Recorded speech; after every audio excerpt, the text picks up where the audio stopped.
I used to think seeing one letter over and over was just my mind playing tricks on me. A name on a license plate, an initial in a random username, a letter carved into a sign. The first letter of someone's name showing up in places it had no reason to be. At first, I laughed it off. I told myself, "You're just thinking about them too much.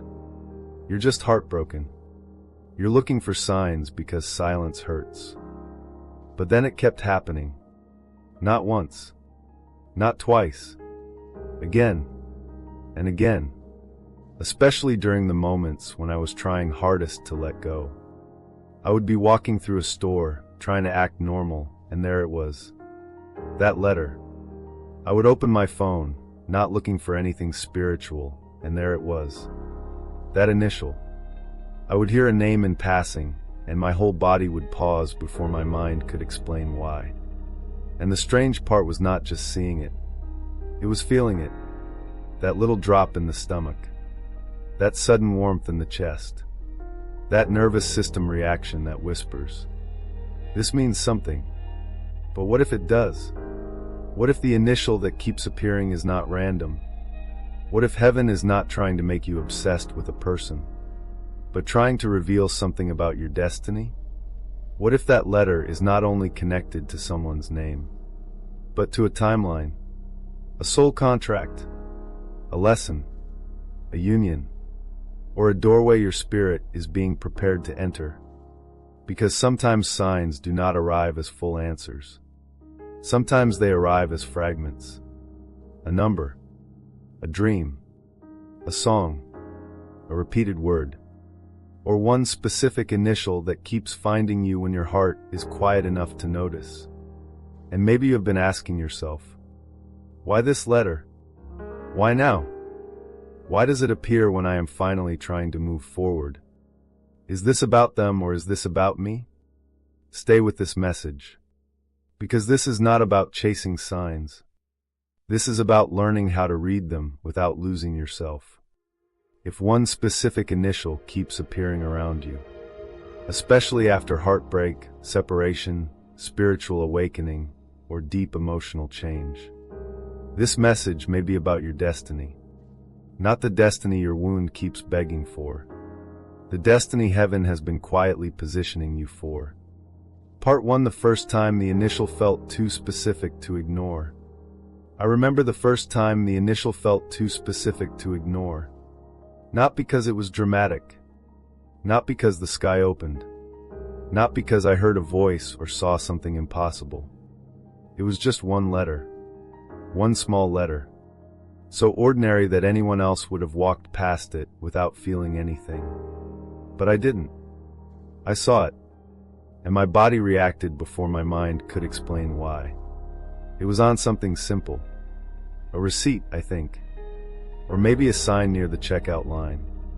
I remember standing there with my keys in one hand and my phone in the other, trying to act normal.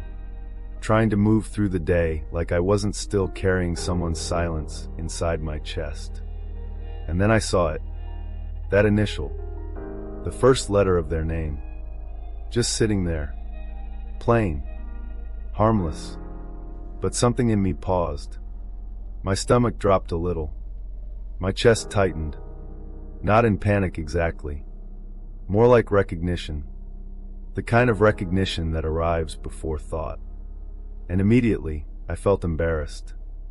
Isn't that strange? How fast shame can follow a sign. 1 second, your spirit feels something. The next second, your mind rushes in to correct you. It's just a letter. You're being ridiculous.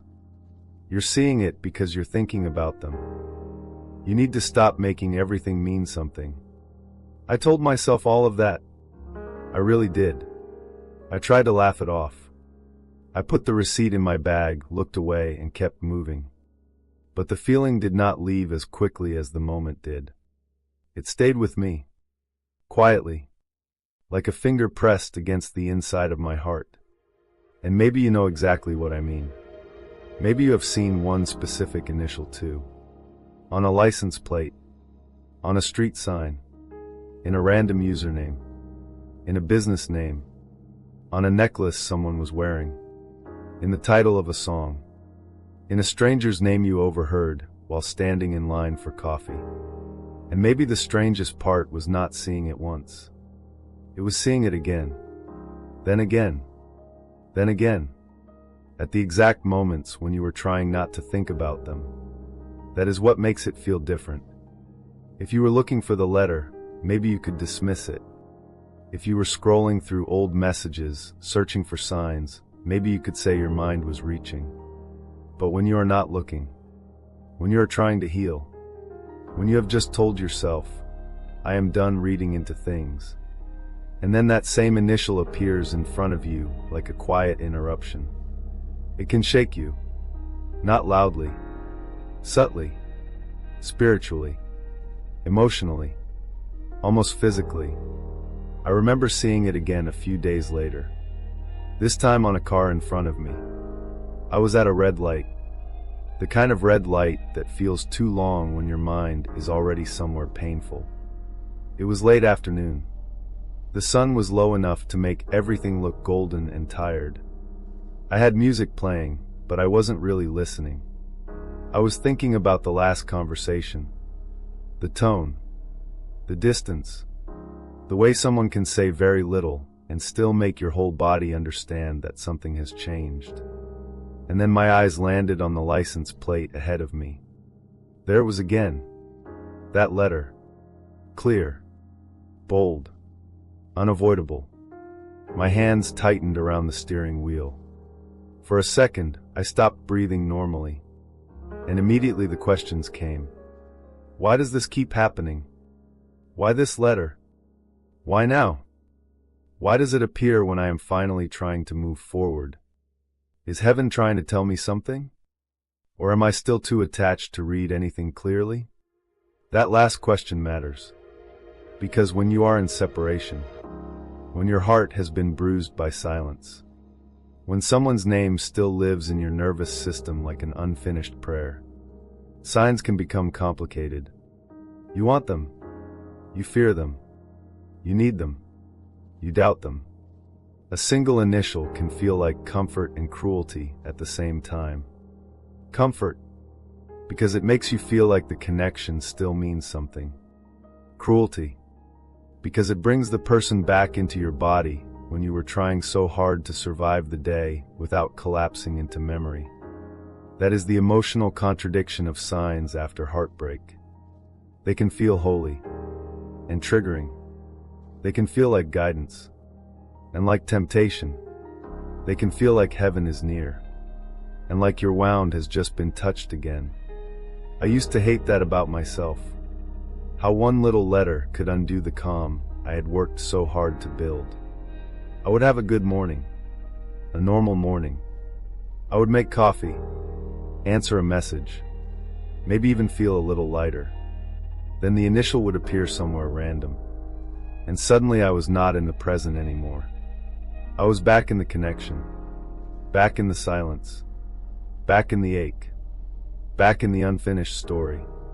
And I would feel ashamed, not just sad, ashamed, like I should be stronger than that, like I should not still be affected, like a spiritually mature person would see the letter and remain peaceful. But healing does not work like that, not when something touched you deeply. Not when someone's presence changed your emotional rhythm. Not when your body memorized the sound of their name, the shape of their absence, the weight of their almost. You do not detach from that through force. You learn to witness it differently, slowly, honestly, without making yourself wrong for feeling. The first time the initial feels too specific to ignore, it often reveals something deeper than the letter itself. It reveals your sensitivity, your attachment, your longing, your intuition, your fear of being fooled, your desire for meaning, all at once. And that can feel overwhelming, because part of you wants to believe it is a sign. Another part of you is terrified that believing will pull you back into waiting. So you stand there in the middle of an ordinary day with an extraordinary reaction inside your body. And no one around you knows anything happened. That is the lonely part. No one sees the way your stomach drops. No one hears the inner conversation. No one knows that one letter just opened a door inside you that you were trying to keep closed.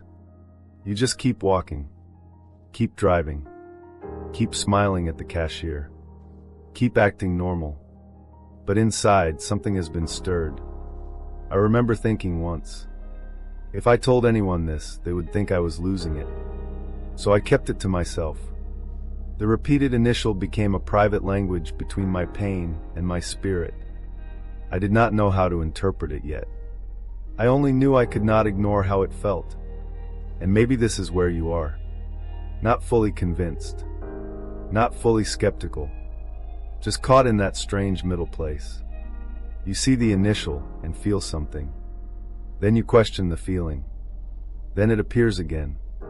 Then you question yourself again. The pattern continues until the question becomes impossible to avoid. Is this about them? Or is this about my destiny? That question is where the sign begins to mature. At first, you may think the initial is only about the person, their name, their energy, their memory, their possible return. But sometimes heaven uses what your heart recognizes to get your attention, not to trap you in obsession, to wake up your awareness. A sign does not always arrive as a full sentence. Sometimes it comes as a fragment, a number, a song, a dream, a repeated phrase, a letter, just enough to make you pause, just enough to interrupt the emotional loop, just enough to make you ask a deeper question than the one your wound keeps asking. The wound asks, are they coming back? The soul asks, what is this trying to reveal in me? The wound asks, does this mean they miss me? The soul asks, why does this symbol still have power over my body?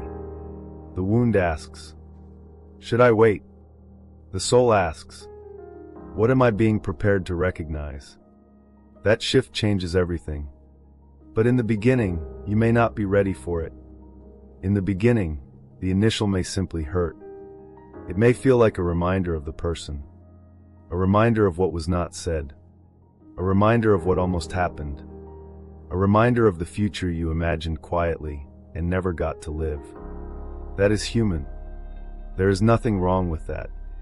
You are not weak because one letter affects you. You are not foolish because your body reacts. You are not crazy because the pattern feels too specific to dismiss. You are sensitive. You are healing. You are learning how to read life without abandoning yourself inside the message. And that matters, because the goal is not to become numb to signs. The goal is to become grounded enough to understand them. I think back to that first moment now. The receipt, the letter, the sudden pause, the shame that followed, the way I tried to move on like nothing happened. And I can see something I could not see then. The initial was not giving me the whole answer. It was giving me attention. It was saying, look here. Not necessarily, go back. Not necessarily, wait forever.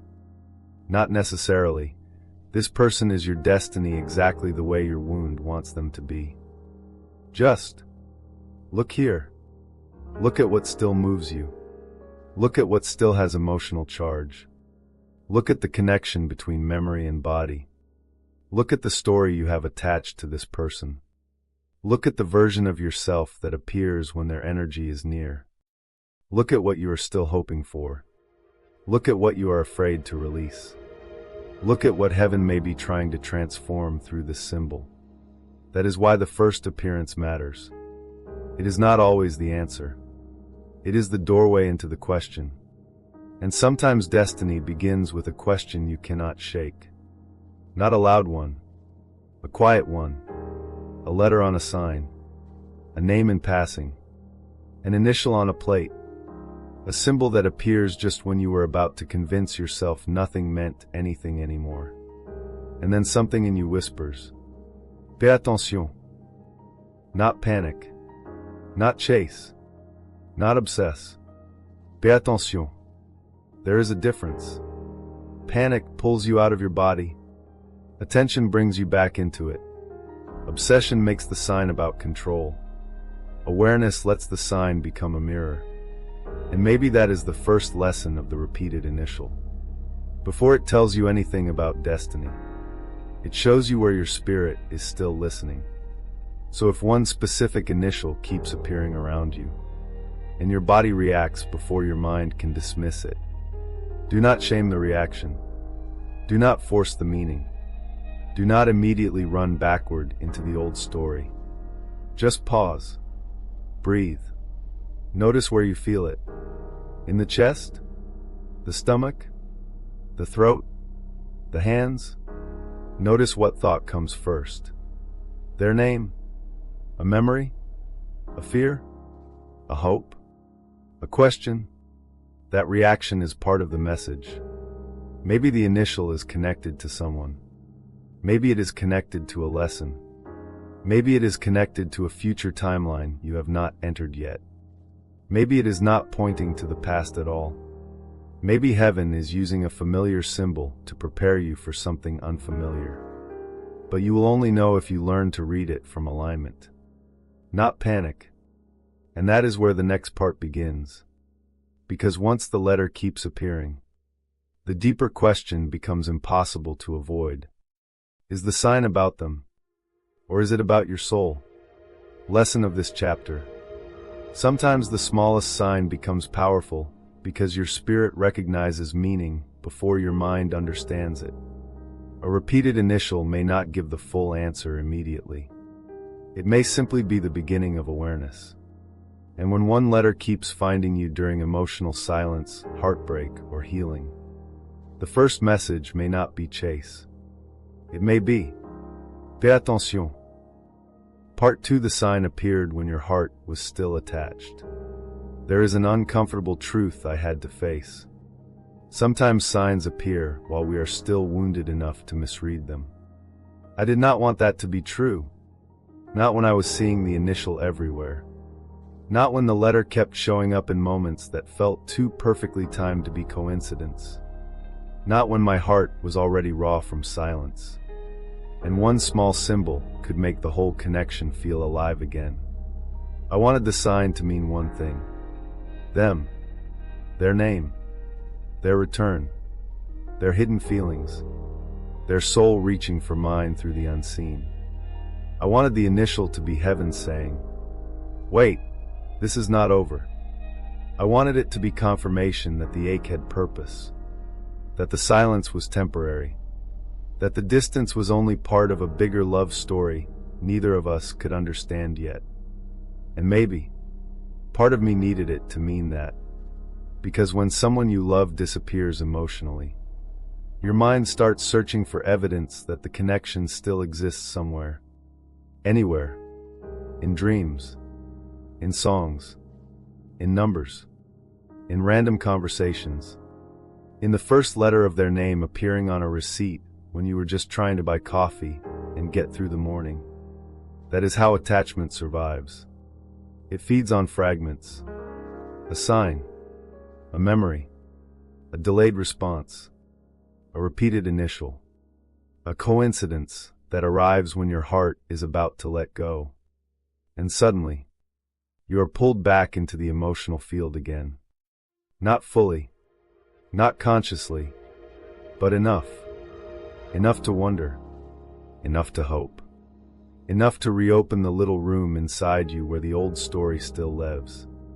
I remember seeing the initial one afternoon after I had promised myself I would stop checking for them. It had been a hard morning.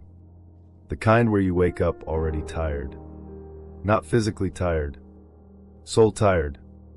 I had made coffee and let it sit too long until it went cold. I kept opening my phone without meaning to. Not to message them. Not even to look at their profile. Just that restless checking your body does when it does not know where to put longing. I told myself, today I'm not doing this. No searching. No decoding. No asking the universe for another sign. No turning every small thing into a spiritual message. I was trying to be grounded, trying to choose peace, trying to be the healed version of myself before I actually felt healed. Then I walked outside, and almost immediately, there it was, their initial, on the side of a passing truck, large enough that I could not miss it, bold, simple, absurdly ordinary. But my body did not experience it as ordinary. My chest tightened, my breath caught, my heart gave that small, painful jump, the kind that feels like hope and fear arriving together. And the first thought was not calm. It was not wise. It was not spiritually mature. It was, are they thinking of me?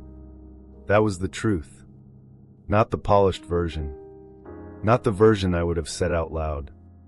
The real one. The wounded one. The part of me that still wanted to be felt by them. The part that still wanted proof that I had not been the only one changed. The part that still wanted heaven to confirm what their silence refused to say. And then came the shame. Fast. Sharp. What are you doing? It's just a letter. You're still attached. You're making yourself look desperate. Nobody else said those things to me. I said them to myself. That is what heartbreak does sometimes. It makes you both the wounded one and the judge of the wound. You feel something. Then you punish yourself for feeling it. You notice a sign. Then you accuse yourself of being foolish. You hope for meaning. Then you shame yourself for needing comfort. But please hear this gently. Wanting a sign to mean something does not make you weak. It means you are trying to survive emotional uncertainty. It means your heart is searching for coherence after a connection left you with pieces instead of closure. It means part of your nervous system still believes that if the symbol appears enough times, maybe the pain will become understandable. Maybe the silence will become less cruel. Maybe the unfinished story will finally reveal why it had to hurt like that. And this is where discernment becomes important. Because signs can be real, and still not mean what your attachment wants them to mean. That sentence is difficult. It was difficult for me. I wanted spiritual signs to be simple. If I saw their initial, it meant them. If I dreamed about them, it meant reunion. If I heard their name, it meant they were thinking about me. If the letter appeared 3 times in one day, it meant destiny was still pulling us together.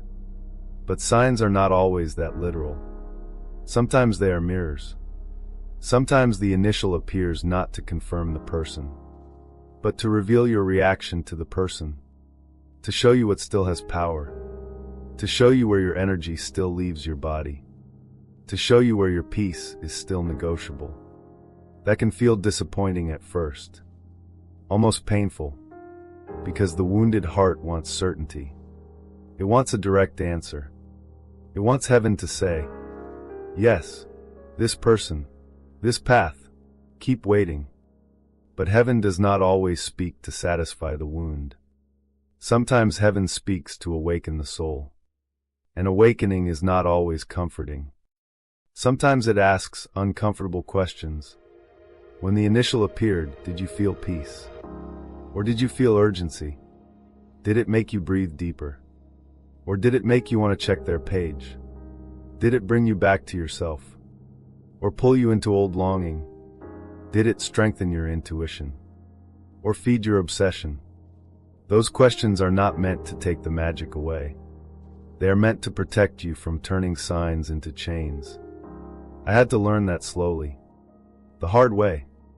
There were times when seeing the initial did not feel like guidance. It felt like withdrawal. Like my body had been given a tiny dose of the connection again. Just enough to feel close. Just enough to ache. Just enough to start imagining.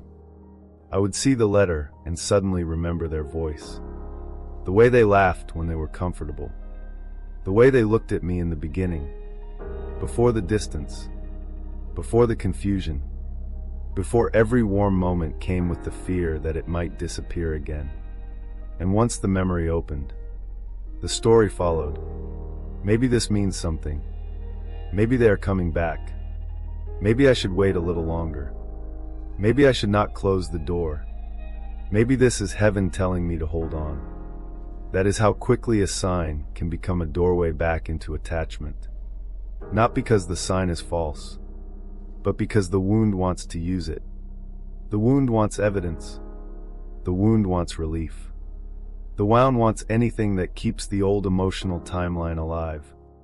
And I say that with compassion, not judgment. I know what it feels like to want the sign to save you from letting go. Letting go can feel like spiritual betrayal when you once believed the connection was sacred. You wonder, if I release this, am I giving up on destiny? If I stop looking for signs, am I closing a door heaven wanted open? If I move forward, am I failing the connection? Those questions can trap a person for a long time, especially chosen ones, because chosen ones often feel deeply connected to the unseen. They notice patterns. They feel energy. They sense emotional shifts before words are spoken. They experience dreams, numbers, symbols, initials, synchronicities. And they know life is not always random. But sensitivity without grounding can become suffering. You start reading everything, tracking everything, trying to solve your destiny like a puzzle. And before you realize it, the signs are no longer guiding you. They are exhausting you.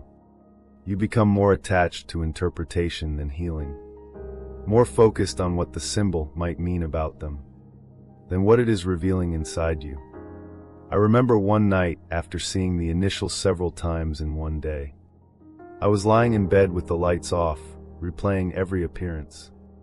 The truck, the username, the street sign, a random name in a comment section. I had built a whole emotional case in my mind. It must mean something. It has to. Why else would it appear so many times? But underneath the analysis, my body felt terrible, restless, tight, wired, not peaceful, not guided, just activated. And that was the first time I asked myself something honest. If this is a sign from heaven, why am I using it to abandon my peace? That question stopped me. I did not like it, but it stopped me, because deep down, I knew the initial had become less about guidance and more about emotional survival. I was using it to avoid feeling the grief of uncertainty. I was using it to postpone acceptance. I was using it to keep one foot inside a connection that had already taught me how painful waiting could become. Again, that does not mean the sign was meaningless. It means I was not ready to read it clearly yet. There is a difference. A sign can meet you in your wound, but it cannot be fully understood from the wound. When you are still attached, the first interpretation usually comes from longing, not wisdom. Longing says, this means they are coming. Fear says, this means I should not let go. Anxiety says, do something now. The soul speaks differently, quieter, less frantic. The soul may say, notice what this brings up. Notice where your body tightens. Notice how much power this person still has over your peace. Notice whether you are being guided forward or pulled backward. That kind of guidance does not always feel exciting. It can feel sobering, but it is safer, because heaven will not use signs to make you lose yourself. A true sign does not demand panic. It does not require obsession. It does not punish you with confusion, even when it challenges you. It calls you into deeper awareness, not deeper self-abandonment. So when the initial appears while your heart is still attached, pause. Do not rush to make it mean reunion. Do not rush to deny it either. Just pause. Let the body speak first. Where did you feel it? In your chest? Your stomach? Your throat? Did your hands reach for your phone? Did your mind instantly go to them? Did you feel comfort or craving? Did the sign leave you more grounded or more desperate? Those answers matter. They are part of the message. Sometimes the initial appears to show you the exact place where your energy is still hooked. The exact place where your destiny is asking for freedom. The exact place where love became waiting. The exact place where hope became a cage. And yes, that can hurt. It can feel like heaven is teasing you with reminders. But what if the reminder is not meant to reopen the wound?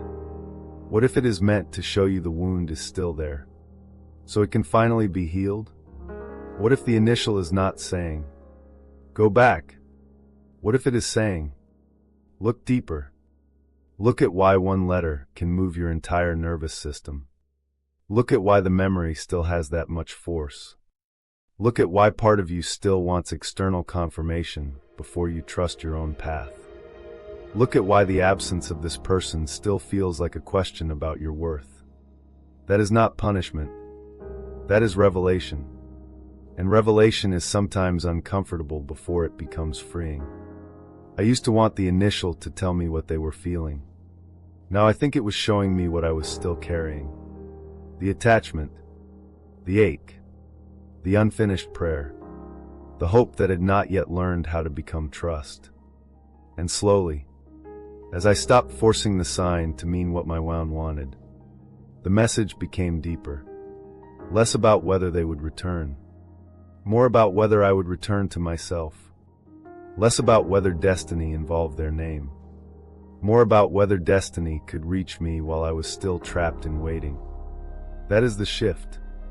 The sign appeared when my heart was still attached. But it did not appear to shame me for attachment. It appeared to reveal it, to make the invisible bond visible, to show me what still needed compassion, release, and discernment. And maybe that is what is happening to you. If the initial keeps appearing, and it belongs to someone you still feel connected to, do not panic. Do not immediately chase. Do not call yourself delusional, and do not hand your power to the symbol. Sit with it. Ask what it awakens. Ask what it exposes. Ask whether it pulls you toward peace, or back into the old ache. Because a sign can be real without confirming your attachment. Sometimes it reveals where your heart is still waiting. And once you stop forcing the sign to mean reunion, heaven can begin showing you the deeper message. Lesson of this chapter: a sign can be real without confirming your attachment.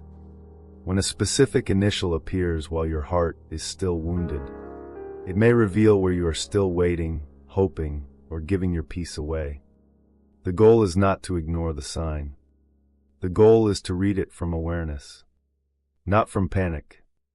And once you stop forcing the initial to mean reunion, the deeper destiny message can finally begin to unfold.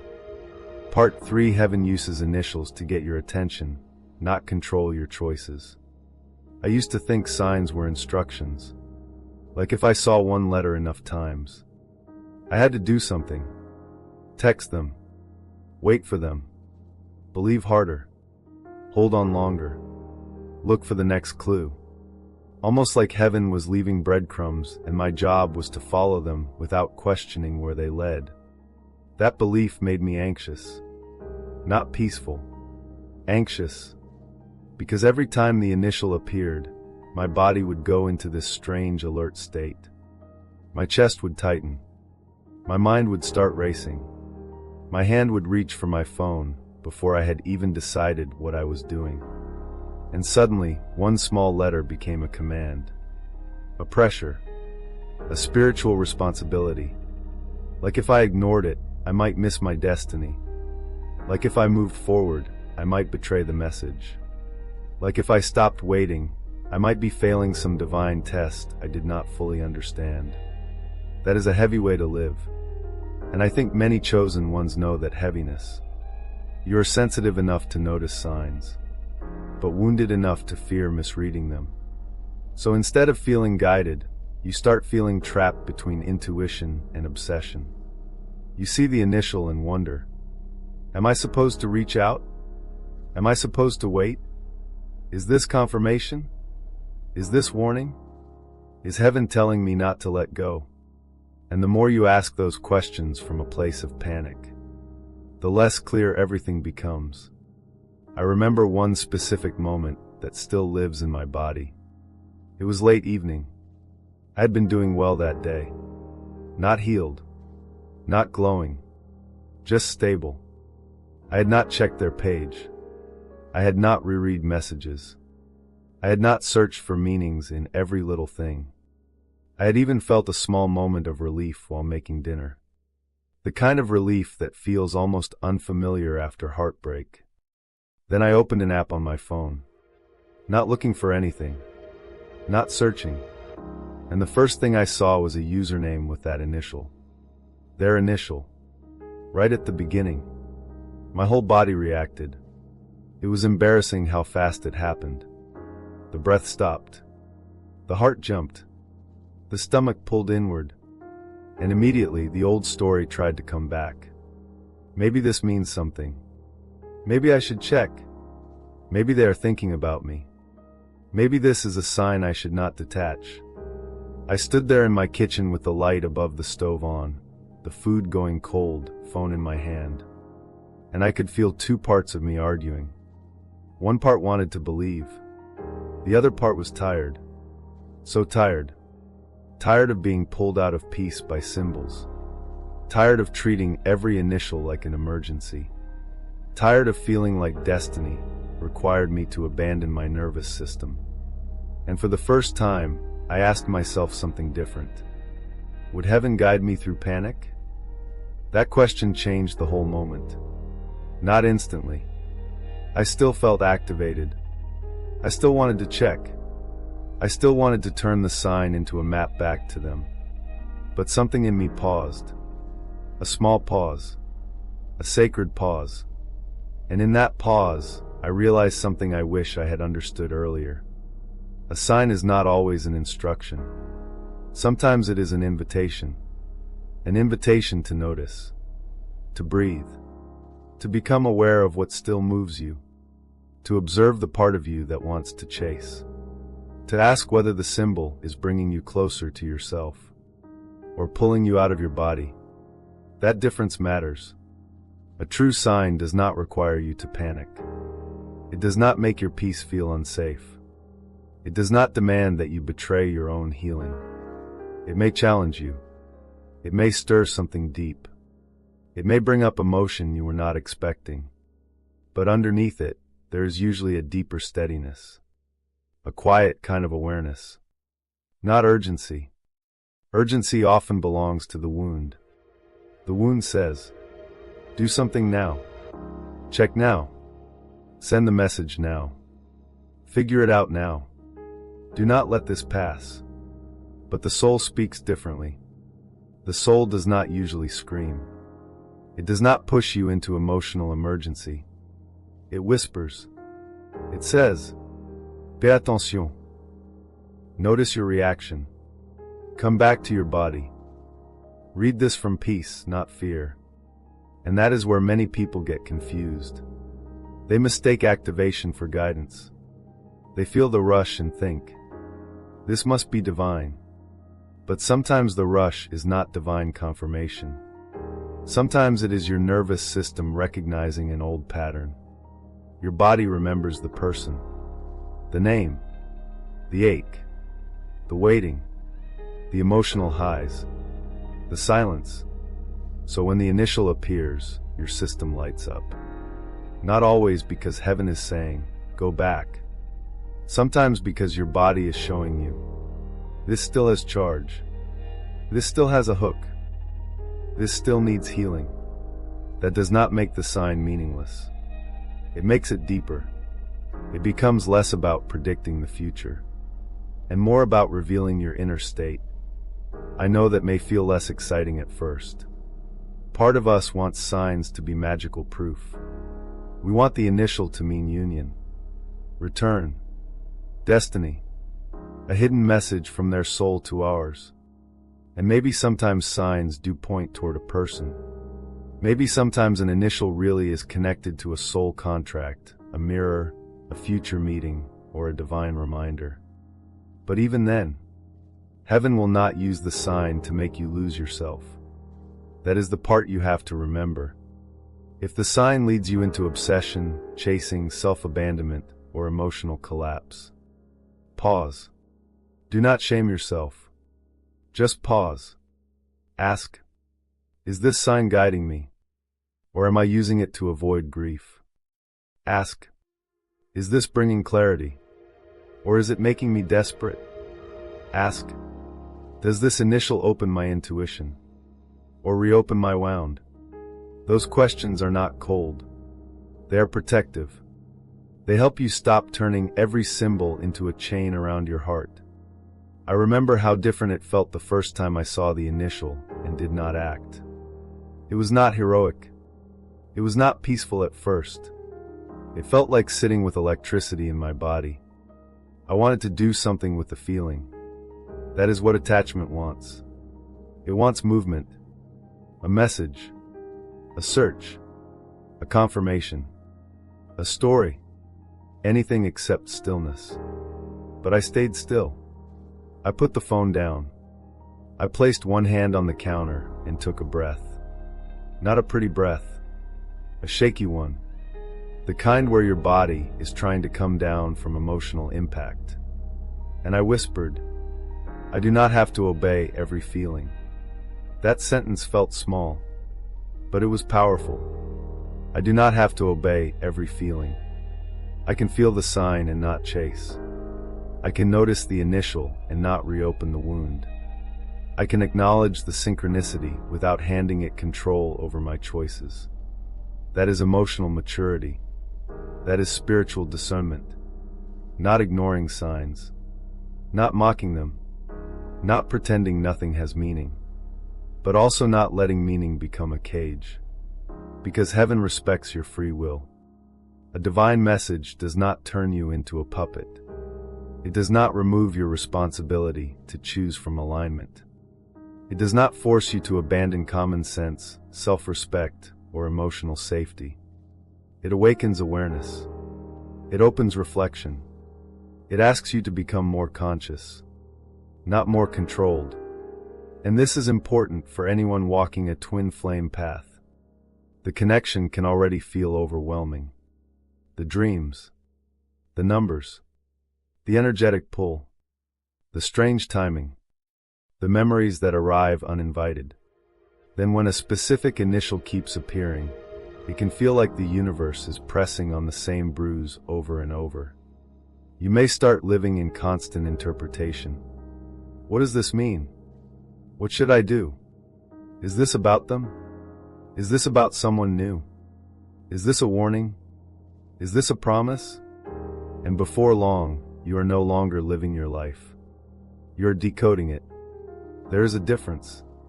Decoding from fear drains you. It keeps your nervous system outside the present moment. It turns ordinary days into spiritual puzzles. It makes you afraid to miss something. But awareness from alignment feels different. You see the sign. You pause. You listen inward. Then you return to your life. You do not need to chase the meaning immediately. You let the meaning reveal itself over time. That is much healthier, much cleaner, much closer to real guidance. I think one of the most painful things about repeated initials is how personal they feel. A number can feel universal. 1111, 333. You can tell yourself many people see those. But an initial feels intimate. It feels connected to a name, a person, a memory, a face, a voice. It can feel like the universe is whispering something only you would understand. And maybe it is. But even private signs require grounded interpretation. The question is not only, whose initial is this? The deeper question is, what happens inside me when I see it? Does it make you shrink? Does it make you wait? Does it make you abandon the progress you made? Does it make you choose the fantasy over the reality of how you were treated? Or does it make you reflect? Does it remind you of a lesson? Does it bring tenderness without control? Does it help you understand where your destiny is asking you to grow? That is how the sign becomes useful. Not by controlling your choices, but by illuminating your consciousness. There were times when the initial appeared and I realized I was about to go backward. I would see it right before reaching out, right before checking, right before convincing myself the old pain was still my path. At first, I interpreted that as confirmation to continue. Later, I began wondering if it was the opposite. Maybe the sign appeared at that exact moment to make me aware of the pattern. Maybe it was not saying, "Go."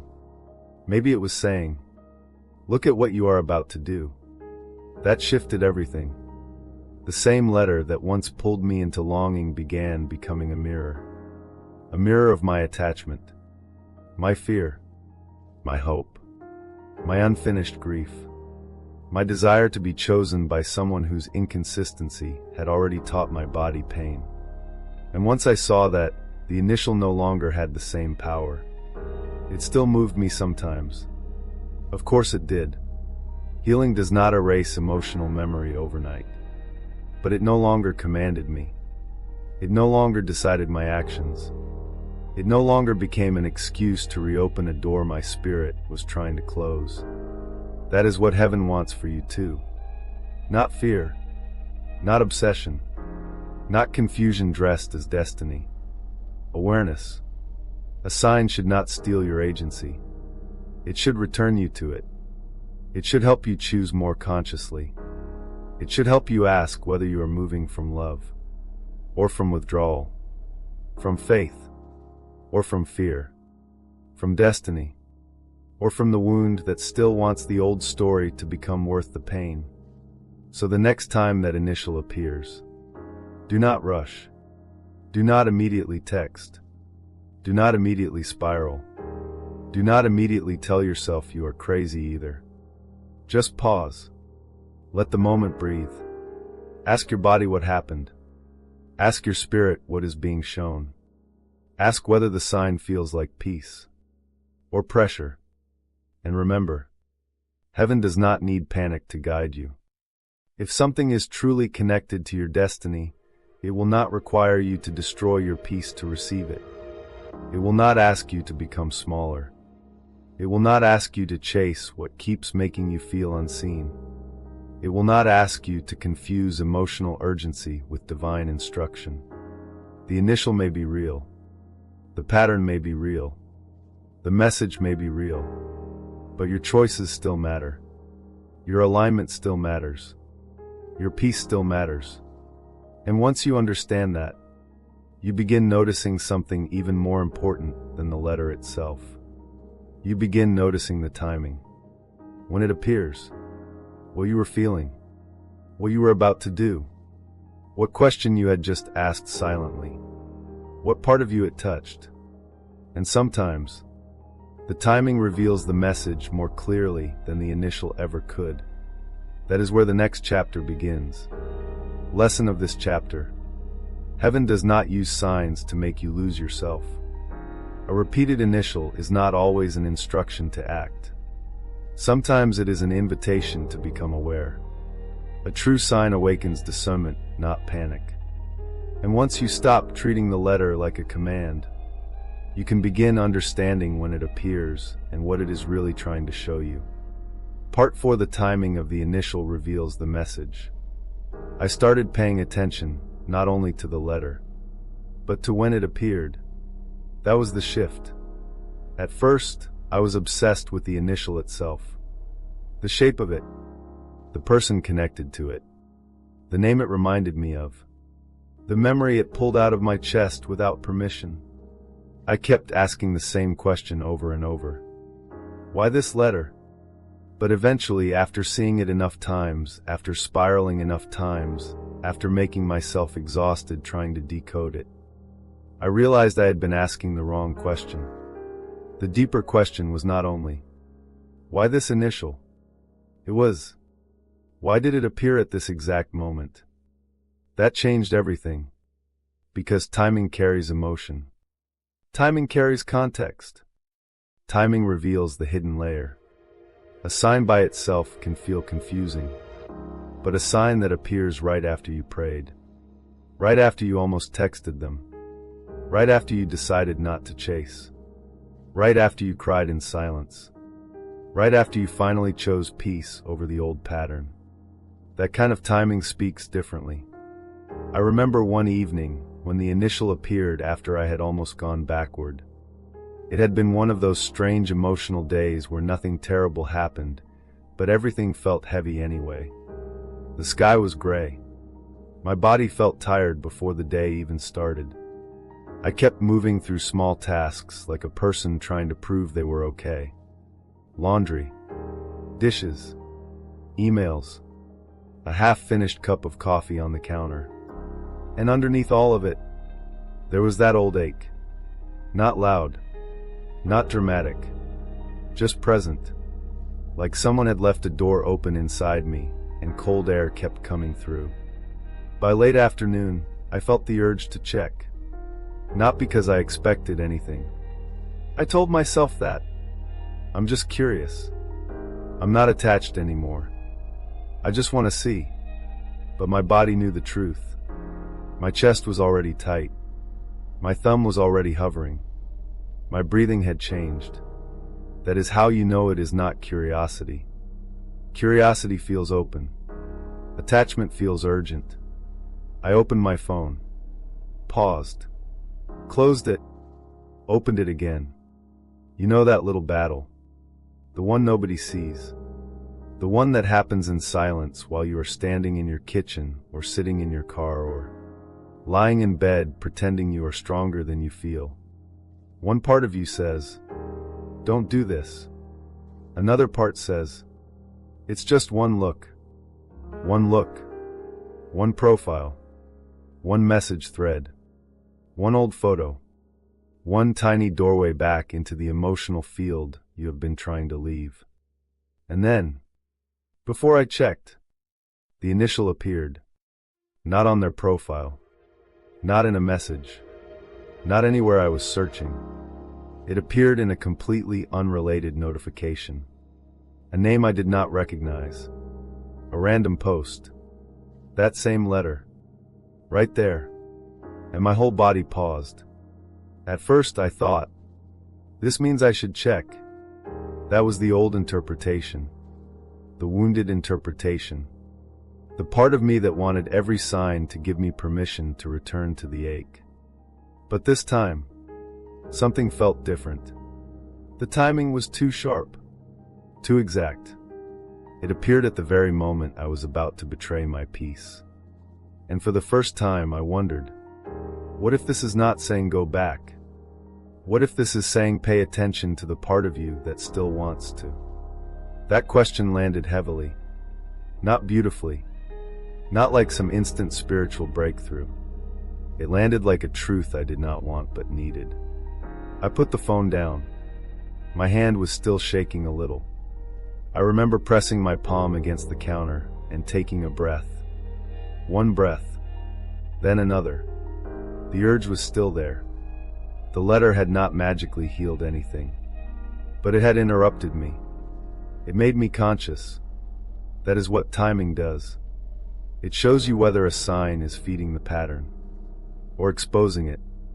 And sometimes the same initial can appear in different emotional moments with completely different meanings. If you see it when you are about to chase, it may be asking you to pause. If you see it after prayer, it may be asking you to listen. If you see it after choosing yourself, it may be confirming your alignment. If you see it after dreaming of them, it may be inviting you to examine what the dream awakened.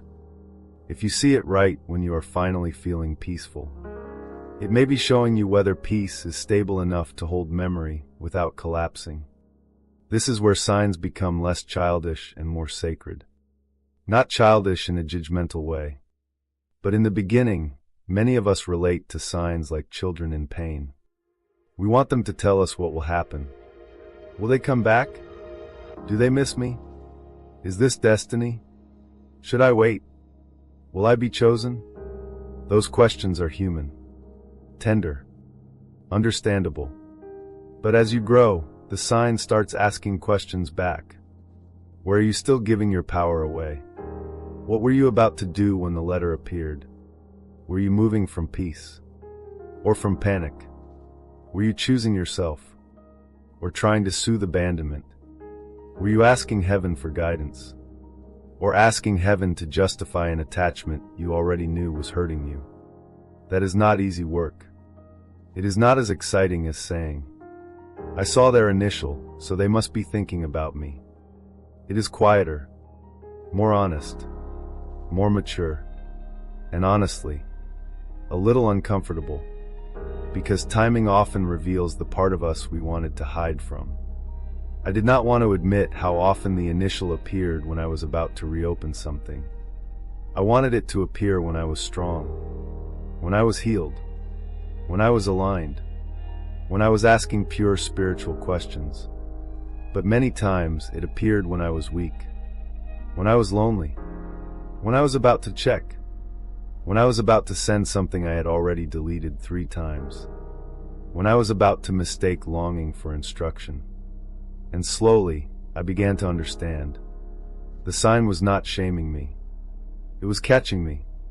There is a difference. Shame says, you are still attached. What is wrong with you? Divine awareness says, look gently. This is where the wound still reaches. That gentleness matters. Because if you approach every sign with shame, you will either obsess over it or reject it completely. You will swing between believing everything and believing nothing. One day, the initial feels like destiny. The next day, you call yourself delusional. That emotional swinging is exhausting. There is another way. A steadier way. Observe the timing. Write it down if you need to. Not obsessively. Not like you are building a legal case for the universe. Just honestly. What happened right before the initial appeared? Were you thinking about them? Were you trying not to think about them? Were you about to choose an old pattern? Were you feeling calm? Were you asking a question silently? Were you grieving? Were you angry? Were you finally letting go? The emotional environment matters. A letter seen in panic carries a different lesson than a letter seen in peace. A letter seen after prayer carries a different texture than a letter seen during stalking or checking. A letter seen while you are choosing yourself may not mean the same thing as a letter seen while you are abandoning yourself. That is discernment. Not rejecting the sign. Not over-romanticizing it. Reading it through the moment. I remember another time the initial appeared after I had made a different choice. A healthier one. Someone had reached out to me with the kind of energy that used to pull me into over-explaining. Not romantic. Just familiar. A person who always seemed to need access to my emotional availability. Normally, I would have answered immediately. I would have softened myself, made space, absorbed the tension. But that day I waited. Not to punish them. To check in with myself. I asked, do I actually have capacity for this right now? The answer was no. That answer felt strange. Almost selfish. But I honored it. I put the phone down and went for a walk. The air was cool. There were leaves on the sidewalk. I remember hearing my own footsteps and feeling, for once, like I was not rushing to manage anyone else's emotions. Then I saw the initial. On a small sign outside a building. The same letter. But this time my body did not panic. It softened. Not because I thought it meant the person was coming back. Not because I believed it was telling me to wait. It felt more like confirmation. Not of them. Of me. Of the choice. Of the boundary. Of the tiny shift no one else would ever know about. And that was when I realized the same symbol can feel different depending on the version of you who sees it. When you are in panic, the initial may feel like a hook. When you are in alignment, it may feel like a marker. When you are attached, it may feel like temptation. When you are healing, it may feel like awareness. When you are grounded, It may feel like confirmation. The letter itself may not change. You do, and your reaction becomes part of the message. That is why timing matters so much. It reveals not only what heaven may be showing you, but where you are emotionally standing when you receive it. Sometimes the initial appears during heartbreak to show you the wound. Sometimes it appears during release to show you the door. Sometimes it appears during peace to show you growth. Sometimes it appears during confusion to make you stop and listen. Sometimes it appears when you are about to repeat a cycle, because something higher in you is trying to interrupt the repetition. Ask yourself, when does the initial appear most often? Does it show up when you are lonely? When you are about to chase? When you are about to doubt yourself? When you are thinking of giving someone access again? When you are asking whether you should let go? When you are finally feeling free? The pattern may reveal more than the initial ever could by itself. And maybe the sign has not been saying what you thought. Maybe it has not been saying, they are coming.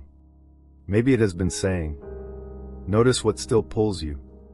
Maybe it has not been saying, wait for them. Maybe it has been saying, wait before you abandon yourself. Maybe it has not been saying, this person is your destiny. Maybe it has been saying, this reaction is connected to your destiny. Because destiny is not only about who enters your life. It is also about who you become when signs, memories, and emotions no longer control your choices. That is a deeper destiny, a stronger one where you're no longer dragged around by symbols, one where you can receive a sign without losing your center, one where heaven can speak to you without your wound translating every message into fear.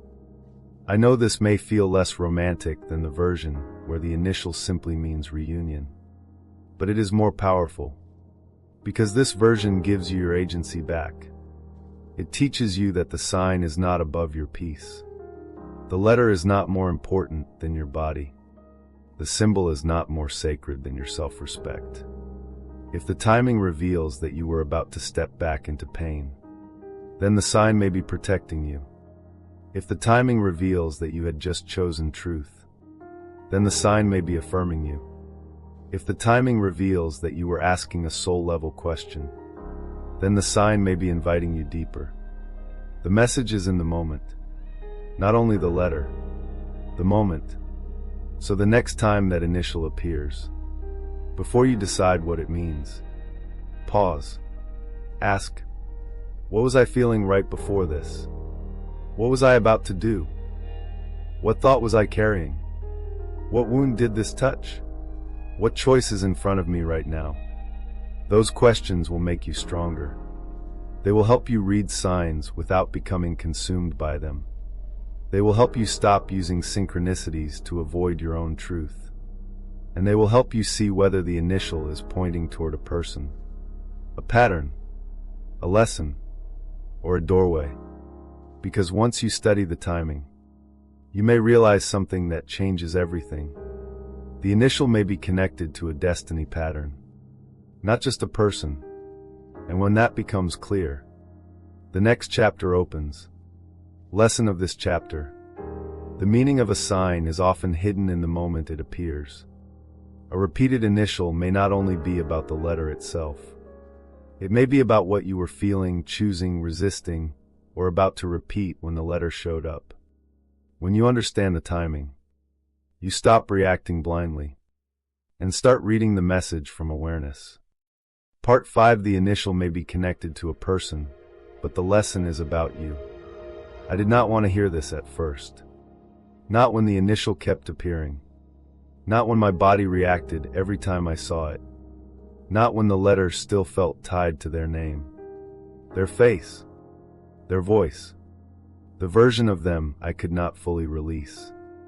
I wanted the sign to be about them. What they were feeling, what they were thinking, whether they missed me, whether they regretted the silence, whether they were secretly being pulled back toward me in the same way I still felt pulled toward them. That was the question underneath everything. Not the spiritual question I pretended to ask, The real one. Is this about them coming back? And honestly, for a long time, I could not separate the sign from the person. The initial felt like theirs. It belonged to their name, their energy, their memory. The first time I saw it, I thought of them. The second time, I thought of them. The 10th time, still them. It was automatic, like my nervous system had assigned that letter a body, a voice, a history, a wound. One small initial carried so much emotional weight that it did not feel like an alphabet letter anymore. It felt like a doorway back into everything unfinished, back into the eye contact, back into the last conversation, back into the messages I reread too many times, back into the question I kept trying not to ask. Why did something that felt so deep become so painful? Maybe you know that feeling. Maybe one letter keeps appearing, and every time it does, your mind goes straight to one person. You try to stay calm. You try to be rational. You try to remind yourself that initials are everywhere. But your body does not respond like it is random. Your stomach tightens. Your chest warms. Your throat closes a little. Your hands feel restless. And suddenly, you are not just seeing a letter. You are feeling a memory. That is what makes this kind of sign so intimate. It does not announce itself like a number everyone recognizes. It feels private, specific, almost secret, like heaven is speaking in a language only your heart would understand. And maybe, in one sense, it is. But here is the part one had to learn slowly. A sign can be connected to a person, without being only about that person. The initial may carry their energy. It may point toward a connection that mattered. It may be tied to a soul contract, a mirror, a lesson, a season, a destiny pattern.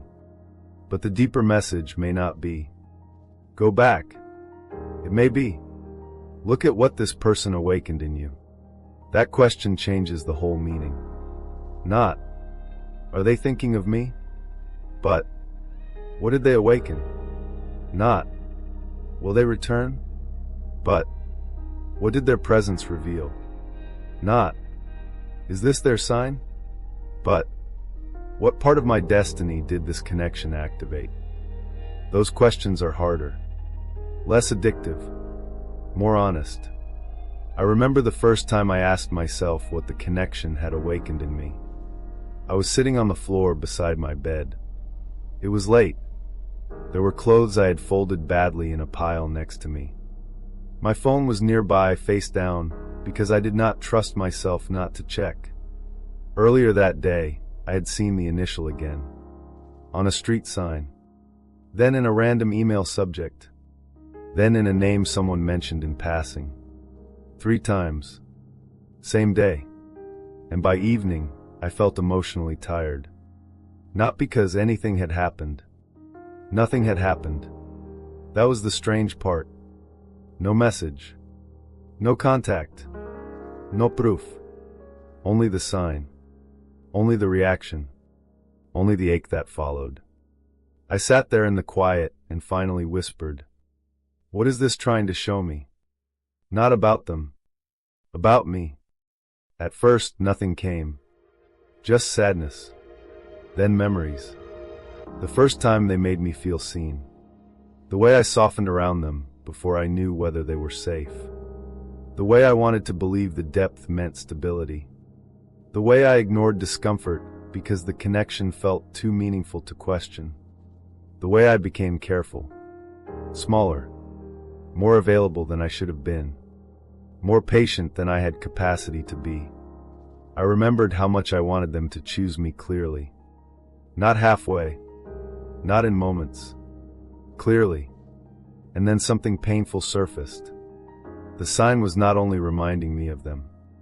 It was showing me the part of myself that still believed being chosen by them would heal something ancient. That realization hurt. It was not romantic. It was not pretty. It was not the kind of spiritual message you want to write in a journal with a candle beside you. It was raw. It was honest. It sounded like this: "I wanted their love to prove I was not easy to leave." That sentence broke something open in me, because suddenly the initial became more than a sign of their name.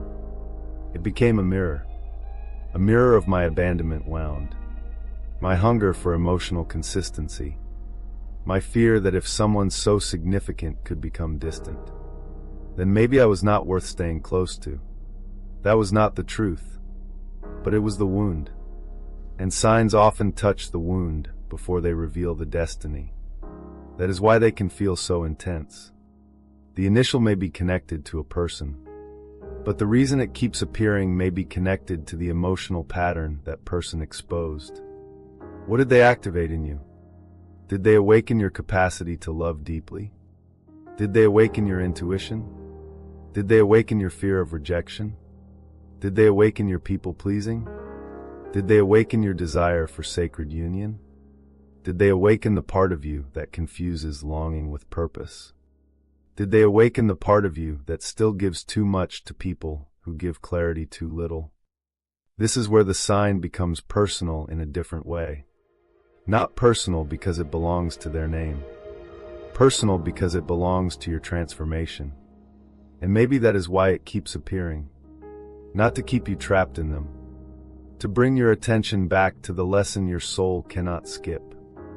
I know that may feel disappointing if part of you still wants the initial to simply mean reunion. I understand that. When you are hurting, you do not always want a lesson. You want relief. You want their message. You want them to explain why they went quiet. You want them to say they felt it too. You want the sign to lead somewhere obvious. Somewhere comforting. Somewhere that makes the waiting worth it. But sometimes the sign leads inward first. Into the places you avoided. Into the places where your self-worth got tangled with their attention. Into the places where your destiny was blocked by attachment. Into the places where love became a test you kept trying to pass. That is not punishment. It is preparation. Because destiny is not only about who is meant to enter your life. It is about who you are becoming when they do. If you keep seeing an initial connected to someone who changed you, ask yourself this gently: who did I become around them? Did I become more honest? More alive? More connected to my spirit? Or did I become anxious? Careful? Quiet? Afraid to ask for what I needed? Did their presence expand me? Or did their inconsistency make me abandon myself? There may be more than one answer. That is what makes this difficult. They may have awakened beautiful things in you. Depth, softness, hope, spiritual sensitivity, the feeling that love could be more than surface-level attraction. And they may have also awakened pain, fear, dependency, overthinking, emotional hunger, the old belief that you must earn stability by being easier to love. Both can be true. A person can open your heart and expose your wound. A connection can feel divinely timed and still show you where healing is needed. A sign can point to someone significant and still ask you to focus on yourself. That emotional contradiction is where maturity begins. I remember thinking for so long that if a connection was spiritual, it should make me feel safe. But some spiritual connections do not arrive to make you feel safe immediately. Some arrive to show you where safety was missing inside you.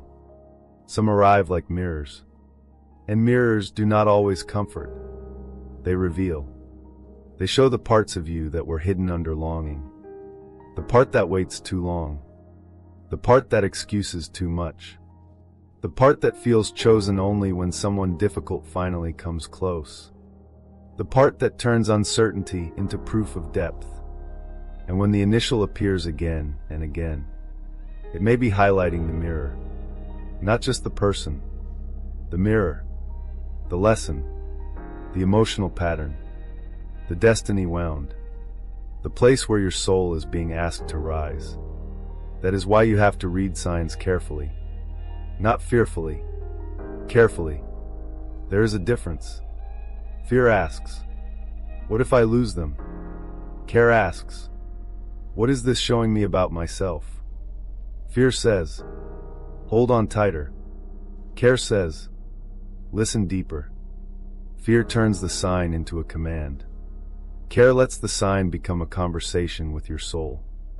And maybe heaven keeps showing you that initial because there is a conversation you still need to have with yourself. A conversation about why that person mattered so much. A conversation about what you gave away while trying to keep the connection alive.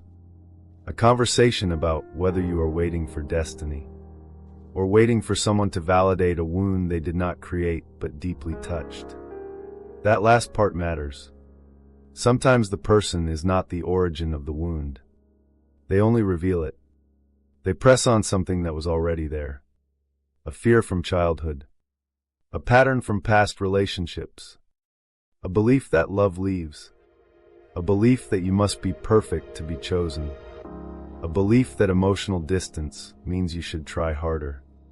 Then, because the connection feels spiritual, you attach destiny to the wound. You think, this pain must mean they are the one. But what if the pain means, this is the wound you are finally ready to heal? That does not make the connection meaningless. It makes it sacred in a deeper way. Not sacred because it guarantees the outcome you want. Sacred because it awakens the truth you need. And truth is part of destiny. I know many people want destiny to feel like arrival. The person, the union, the relationship, the confirmation. But destiny often begins with revelation. The moment you see yourself clearly. The moment you stop pretending you are fine with emotional crumbs. The moment you realize the sign is not only asking, do they belong to you? It is asking, do you belong to yourself? That question is quiet, but it changes everything. Because if the initial keeps appearing and all it does is pull you into chasing, then the sign is showing you where your center still leaves your body. If the initial appears and you feel both tenderness and clarity, then maybe healing has begun. If the initial appears and you can breathe through it without losing yourself, then your relationship to the sign is shifting. And when your relationship to the sign shifts, your destiny begins to shift too. Not because the letter changed, because you did.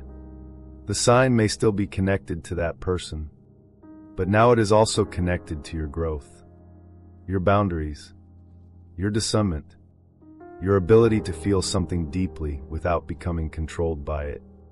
That is powerful. That is alignment. I think back now to all the times I saw the initial and immediately made it about them. I do not judge myself for it anymore. I understand why I did that. I was hurting. I wanted meaning. I wanted proof. I wanted the universe to tell me the connection had not been one-sided. But I also see something else now. Every time the initial appeared, it brought me face to face with my own longing. And eventually, I had to stop asking only what the sign meant about their soul, and start asking what it revealed about mine. That is when the message deepened. The initial stopped being only a reminder of someone I missed. It became a marker of the work I was being called into. Self-worth, emotional truth, releasing false hope, honoring real love without staying trapped in pain, learning to recognize sacred connection without abandoning my peace. That is destiny work. Quiet work. Private work. The kind nobody sees. The kind that happens when you see the letter, feel the ache, and choose not to spiral. The kind that happens when you whisper, I can love what this awakened without losing myself to it. The kind that happens when you realize your future cannot be built around a wound waiting to be chosen. So if the initial keeps appearing, and it reminds you of someone specific, do not deny the connection. Do not mock yourself. Do not force yourself into cold detachment. But also, do not stop at their name. Go deeper. Ask what their energy exposed. Ask what your body remembers. Ask what your soul learned. Ask what version of you appeared in that connection. Ask whether the sign is calling you toward them, or toward the part of yourself you lost while loving them. Sometimes the answer will not come immediately. It may unfold slowly, through repeated signs, through dreams, through memories that feel different over time, through the moment the initial appears and you finally do not feel the same panic, through the day you realize the letter still matters, but it no longer owns you. That day will tell you something. It will tell you the lesson is integrating. It will tell you the sign is becoming cleaner. It will tell you your destiny message is moving from attachment into awareness.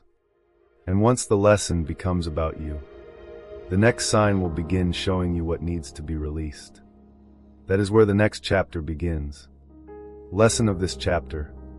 Some initials point to a person, but the destiny message is hidden in what that person awakened inside you.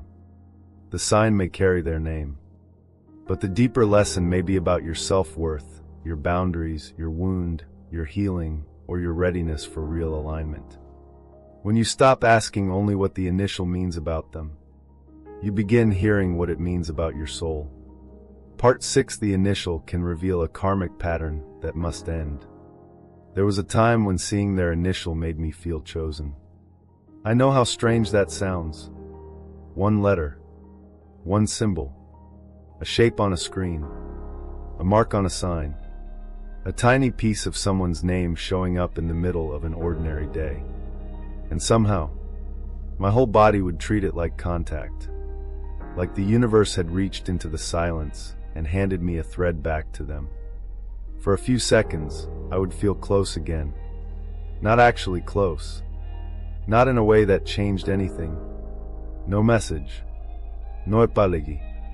No real presence. Just that initial. And still, my nervous system reacted like something had happened. A little rush in the chest. A little warmth. A little ache. A little hope that felt dangerous the moment it arrived. At first, I thought that reaction meant the connection was powerful. Maybe sacred. Maybe unfinished. Maybe destined. But later, after enough repetitions, after enough emotional crashes, after enough moments where the letter pulled me back into longing, I started seeing something I did not want to see. The initial was not only reminding me of a person, it was revealing a pattern. A karmic pattern. And I know that phrase can sound dramatic, but sometimes karmic does not mean dark or evil. Sometimes karmic simply means repeated, unresolved. A cycle your soul keeps circling until you finally understand what it is trying to teach you. For me, the pattern was waiting. Waiting to be chosen clearly. Waiting to be understood. Waiting for someone emotionally inconsistent to suddenly become emotionally safe.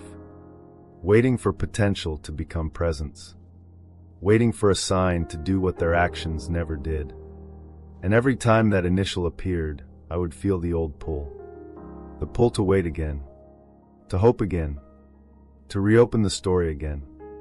To make the pain meaningful enough to justify staying attached. Maybe you know that pull. Maybe the letter shows up and suddenly you remember everything. Not just the pain. The good parts too. The softness. The eye contact. The moments where they seemed so close to saying what you needed. The way their energy felt when they were open. The version of them you met before fear, distance, or silence changed the rhythm. And that is what makes karmic patterns hard to break. They are rarely all pain. If it were only pain, you would leave faster. If they never made you feel seen, you would not question yourself so much. If the connection had no beauty, no depth, no strange spiritual charge, the initial would not move you like that. But it did. It does. One letter appears, and part of you goes back. Back to the almost. Back to the promise you felt but never fully received. Back to the emotional high that made the lows feel survivable. back to the hope that maybe this time the sign means something different. And maybe this is where you have to be very honest with yourself. When you see the initial, do you feel peace or withdrawal? Does your body soften, or does it start reaching? Does the letter feel like grounded confirmation? Or does it make you want to check, chase, decode, wait, or reopen something that keeps making you feel unstable? That distinction matters, because a karmic pattern often disguises itself as destiny through intensity. It does not always feel toxic at first. Sometimes it feels magnetic, familiar, unexplainable, deep, like something ancient, like your soul knows them from somewhere. And maybe your soul does recognize something, but recognition is not always permission. Sometimes your soul recognizes the lesson, the wound, the cycle, the place where your spirit is being asked to stop repeating the same emotional contract. That realization took me a long time. I used to think if something felt familiar, it must be meant for me.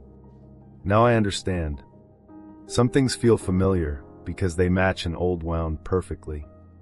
They touch the exact place where you learned to wait for love. The exact place where inconsistency felt normal. The exact place where being chosen halfway still felt better than not being chosen at all. And when the initial appears, it may be pressing on that place. Not to punish you, to reveal it. I remember seeing the initial one morning after I had gone several days without checking anything connected to them. I felt almost proud. Not healed, but proud in a quiet, fragile way.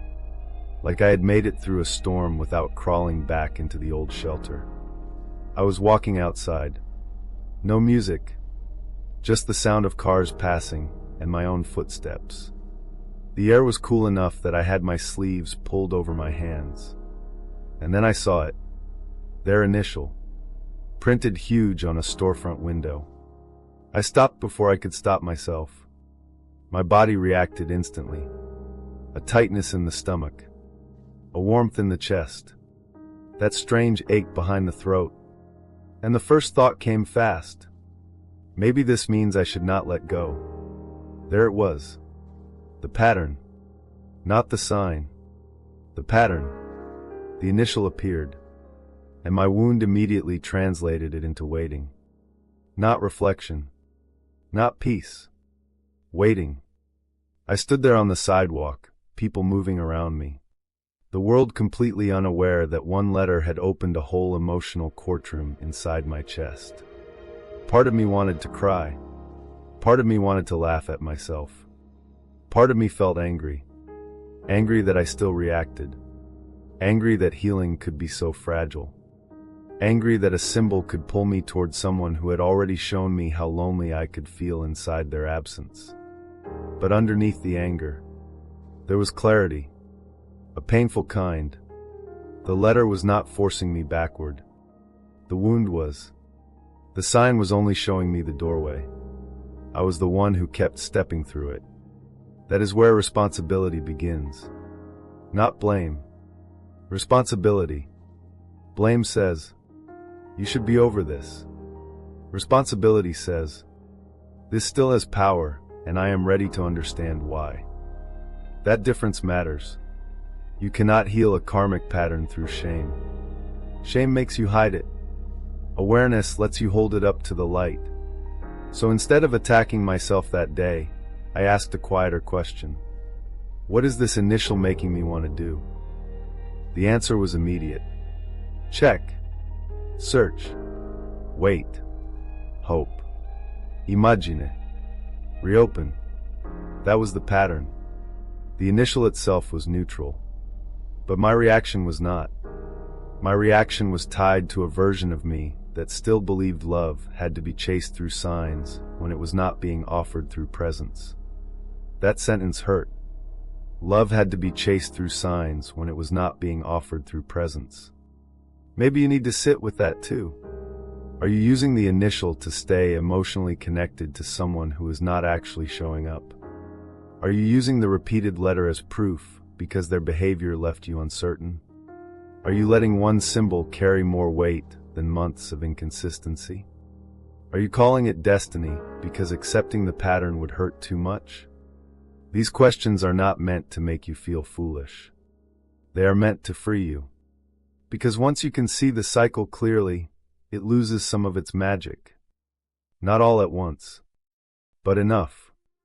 The next time the initial appears, you may still feel something. Your body may still react. The memory may still rise. But now there is a pause. A tiny space between the sign and the story. And in that space, you get to choose. Do I turn this into another reason to wait? Or do I ask what this is revealing? Do I make this about their return? Or do I let it show me where I still abandon my peace? Do I chase the old emotional high? Or do I stay with the uncomfortable truth that this pattern has repeated long enough? That pause is sacred. It is where karma begins to break. Not through a dramatic declaration. Not through pretending you do not care. Through one honest pause. One moment where you feel the pull and do not obey it automatically. One moment where the initial appears and you do not hand it your entire nervous system. One moment where you whisper, "I see the pattern now." That whisper can change more than you think. A karmic pattern survives through unconscious repetition. You see the sign. You react. You chase. You wait. You crash. You search again. You find another sign. You react again. The loop continues. But awareness interrupts the loop. It does not always end it immediately. It interrupts it. An interruption is the beginning of freedom. I remember later that same week, the initial appeared again. This time in a name tag. Someone walked past me in a store wearing a name that started with that letter. For a second, the old feeling came. A little jolt. A little ache. But something was different. I did not spiral. I did not build a whole story. I did not reach for my phone. I just noticed. There it is again. Then I placed my hand lightly over my chest and thought, what are you showing me today? Not, are they coming back? Not, should I wait? Not, is this proof?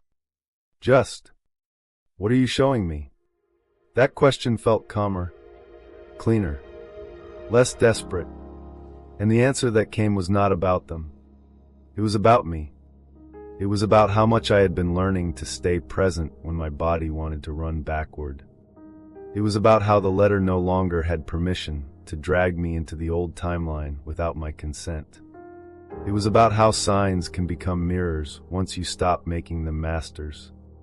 That was the beginning of a shift. The initial was still appearing, but my relationship to it was changing. And when your relationship to a sign changes, your relationship to the pattern changes too. You stop being controlled by the symbol. You start learning from it. You stop needing it to confirm the person. You start letting it reveal the cycle. The cycle might be abandonment, or overgiving, or waiting for emotionally unavailable people, or needing external validation before trusting your own worth, or confusing spiritual intensity with emotional safety, or mistaking longing for destiny. For some people, the initial reveals the pattern of chasing. For others, it reveals the pattern of avoidance. Maybe the letter belongs to someone you ran from because they made you feel too seen. Maybe it appears when you are about to shut down emotionally. Maybe it points to a lesson around vulnerability. The point is not to force one meaning. The point is to notice what repeats. What emotional story comes alive when the initial appears? What behavior does it tempt? What wound does it touch? What version of you rises in response? That is the karmic map. And sometimes heaven uses one small letter to mark the place where the map begins. Not because the letter has power over you, because your soul is ready to reclaim the power you gave away. I know this part of the journey can feel less mystical than you hoped. It is easier to talk about destiny than patterns. Easier to talk about signs than wounds. Easier to ask if they miss you than to ask why their silence still defines your peace. But this is where real transformation happens. In the uncomfortable questions. In the small pauses. In the moment you stop turning the initial into a fantasy and start letting it become a mirror. There's dignity in that. A quiet dignity. The kind that says, I can honor what I felt without repeating what hurt me. I can recognize a sign without worshiping the wound it touches. I can admit this person mattered without giving the pattern permission to continue. That is maturity. That is alignment forming. Because destiny cannot fully unfold while a karmic loop still has emotional authority over your choices. Your future cannot reach you clearly if your present keeps being hijacked by the same old pull. So the initial may appear again and again. Not to torment you, but to show you where the loop still lives. It may appear when you are lonely, when you are about to check, when you are craving reassurance, when you are tempted to accept less than you deserve, when you are confusing emotional hunger with spiritual guidance. And every time, you are being invited to respond differently. Not perfectly, differently. Maybe today you pause for 3 seconds before checking. Maybe tomorrow you do not check at all. Maybe next week you see the initial and cry, but you do not send the message. Maybe one day you see it and feel only tenderness. No panique. No urgency. No collapse. Just tenderness. That day matters. Because the sign that once controlled you becomes a witness to your healing. And when the karmic pattern weakens, the initial begins to feel different. It no longer arrives like a hook. It arrives like a marker, a reminder, a quiet confirmation that you are no longer the same person who once mistook pain for proof. That is where the next chapter begins. Lesson of this chapter. Sometimes the repeated initial is not pointing you toward a person. It is pointing you toward the pattern that person represents. If the letter brings panic, withdrawal, chasing, or the urge to abandon your peace, it may be revealing a karmic cycle that is ready to end. And when you begin responding differently, the sign slowly loses its power to pull you backward. Part 7. When the sign stops triggering you, your alignment has shifted. I knew something had changed when I saw the letter. And did not spiral. That sounds small. Almost too small to matter. But if you have ever been emotionally attached to a sign, if you have ever seen one initial and felt your whole body get pulled backward, then you know how sacred that moment can be. The moment the sign appears, and your nervous system does not collapse. The moment the memory rises, but does not take over. The moment you feel the ache, but you do not turn the ache into a command. I remember exactly where I was. I was walking through a parking lot, holding my keys too tightly in one hand and a half-empty drink in the other. It had been an ordinary day. Not a beautiful day. Not a terrible day. Just ordinary. The kind of day that used to make me feel a little lonely because nothing dramatic was happening. No message. No sign I was searching for. No emotional high. No spiritual confirmation strong enough to distract me from the silence. Just life. Cars passing. Someone laughing nearby. The sound of a cart rolling over uneven pavement. And then I saw it. That initial. Right there on the back of a car. The same letter. The one that used to make my stomach drop. The one that used to send my mind running toward their name before I could stop it.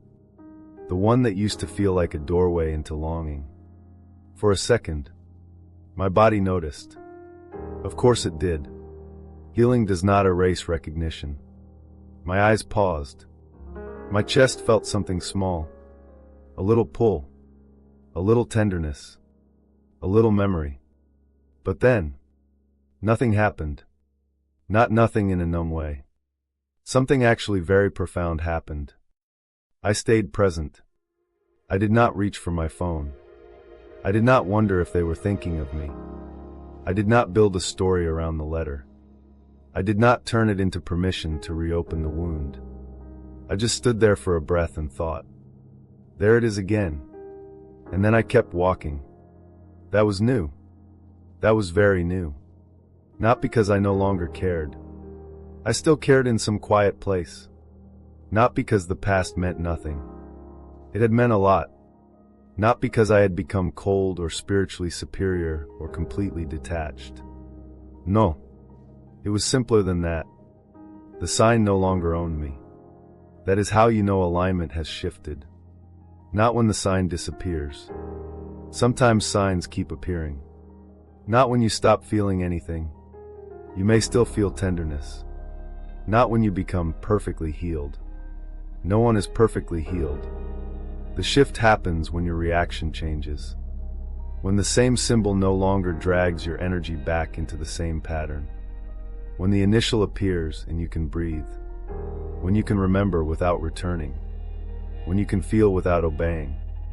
When you can say, yes, this still carries meaning, without letting that meaning take your peace hostage. That is a different kind of power. Quiet power. The kind nobody sees. The kind that happens inside the body before anything changes outside your life. I used to think alignment would feel like certainty. Like I would wake up one day and know exactly what every sign meant. Exactly who was meant for me. Exactly what heaven was doing. Exactly whether the initial belonged to the past, the future, or someone's soul trying to reach mine. But alignment did not feel like having all the answers. It felt like no longer needing an answer immediately. It felt like seeing the initial and not becoming desperate to decode it. It felt like letting the question exist without turning it into panic. That was strange at first. Almost uncomfortable. When you have lived in emotional urgency for so long, peace can feel like you are doing something wrong. Your nervous system asks, shouldn't we be searching? Shouldn't we be checking? Shouldn't we be trying to understand this before it passes? But your spirit begins responding differently. Softly. No, we can let this be. That sentence feels simple, but it carries a whole healing journey inside it. We can let this be. We can see the letter and not chase. We can feel the memory and not reopen the conversation. We can miss someone and not abandon ourselves. We can receive a sign and not surrender our peace to it. That is alignment. Not detachment through force. Not pretending you do not feel. Not spiritually bypassing the ache. Alignment is being able to stay with yourself while something old tries to pull you away. I remember another moment too. I heard a name in a coffee shop. Not their full name. Just a name with that same initial. A stranger said it casually while ordering. Nothing special. But my body heard it. There was a time when that would have ruined me for the next hour. I would have sat there pretending to drink coffee while my mind ran through every possibility. Was this a sign? Is heaven telling me something? Should I check? What if they're coming back? What if this means I am supposed to wait? But that day, I just noticed the sound. I felt the memory brush against me. Then it passed. It passed. That may be the most underrated part of healing. Learning that feelings can pass without being fed. A thought can pass. A memory can pass. A sign can pass. A wave of longing can pass. You do not have to build a house around every feeling that visits. You do not have to turn every synchronicity into a life decision. You do not have to reopen the door every time the past knocks softly. Sometimes the most sacred response is stillness. Not coldness. Stillness. You let the sign arrive. You let your body react. You let your heart remember. Then you choose presence. You return to the room. The sidewalk. The cup in your hands.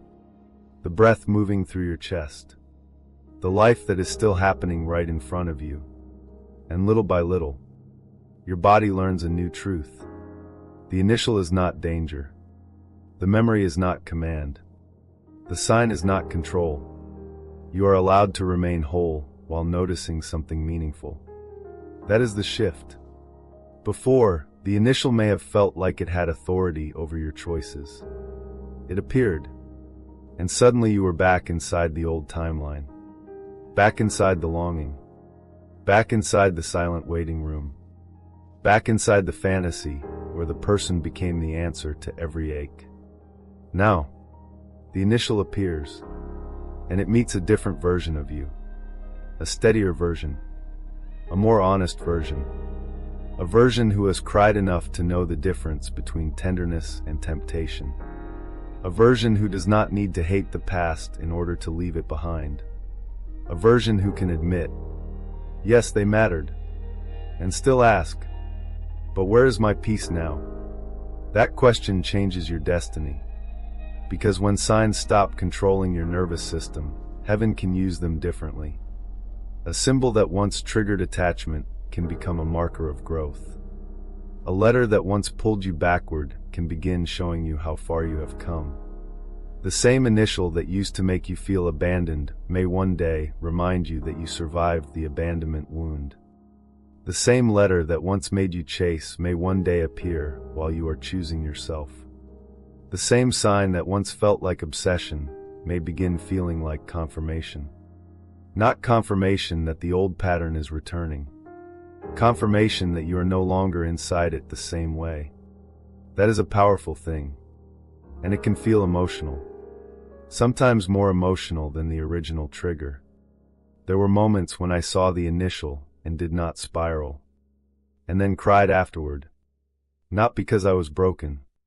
Because I realized I was healing. That kind of crying is different. It is not the desperate crying from the beginning. It is softer, quieter, almost grateful. Like your soul finally realizes it is not trapped in the same place anymore. You may still remember. You may still love. You may still wonder. But you are not owned. And there is freedom in that. A freedom that does not have to announce itself loudly. A freedom that looks like walking away from a sign without needing to solve it. A freedom that looks like hearing their initial and not checking if they posted. A freedom that looks like seeing the letter and letting it mean, I am aware, instead of, I must act. That is when your relationship with destiny matures. Destiny is no longer something you chase through fear. It becomes something you align with through presence. You stop asking signs to make decisions for you. You start allowing signs to deepen your awareness. You stop needing the initial to prove someone still belongs in your life. You start noticing whether the sign strengthens your peace or exposes what still needs healing. This is where discernment becomes gentle. Not harsh. Not suspicious of everything.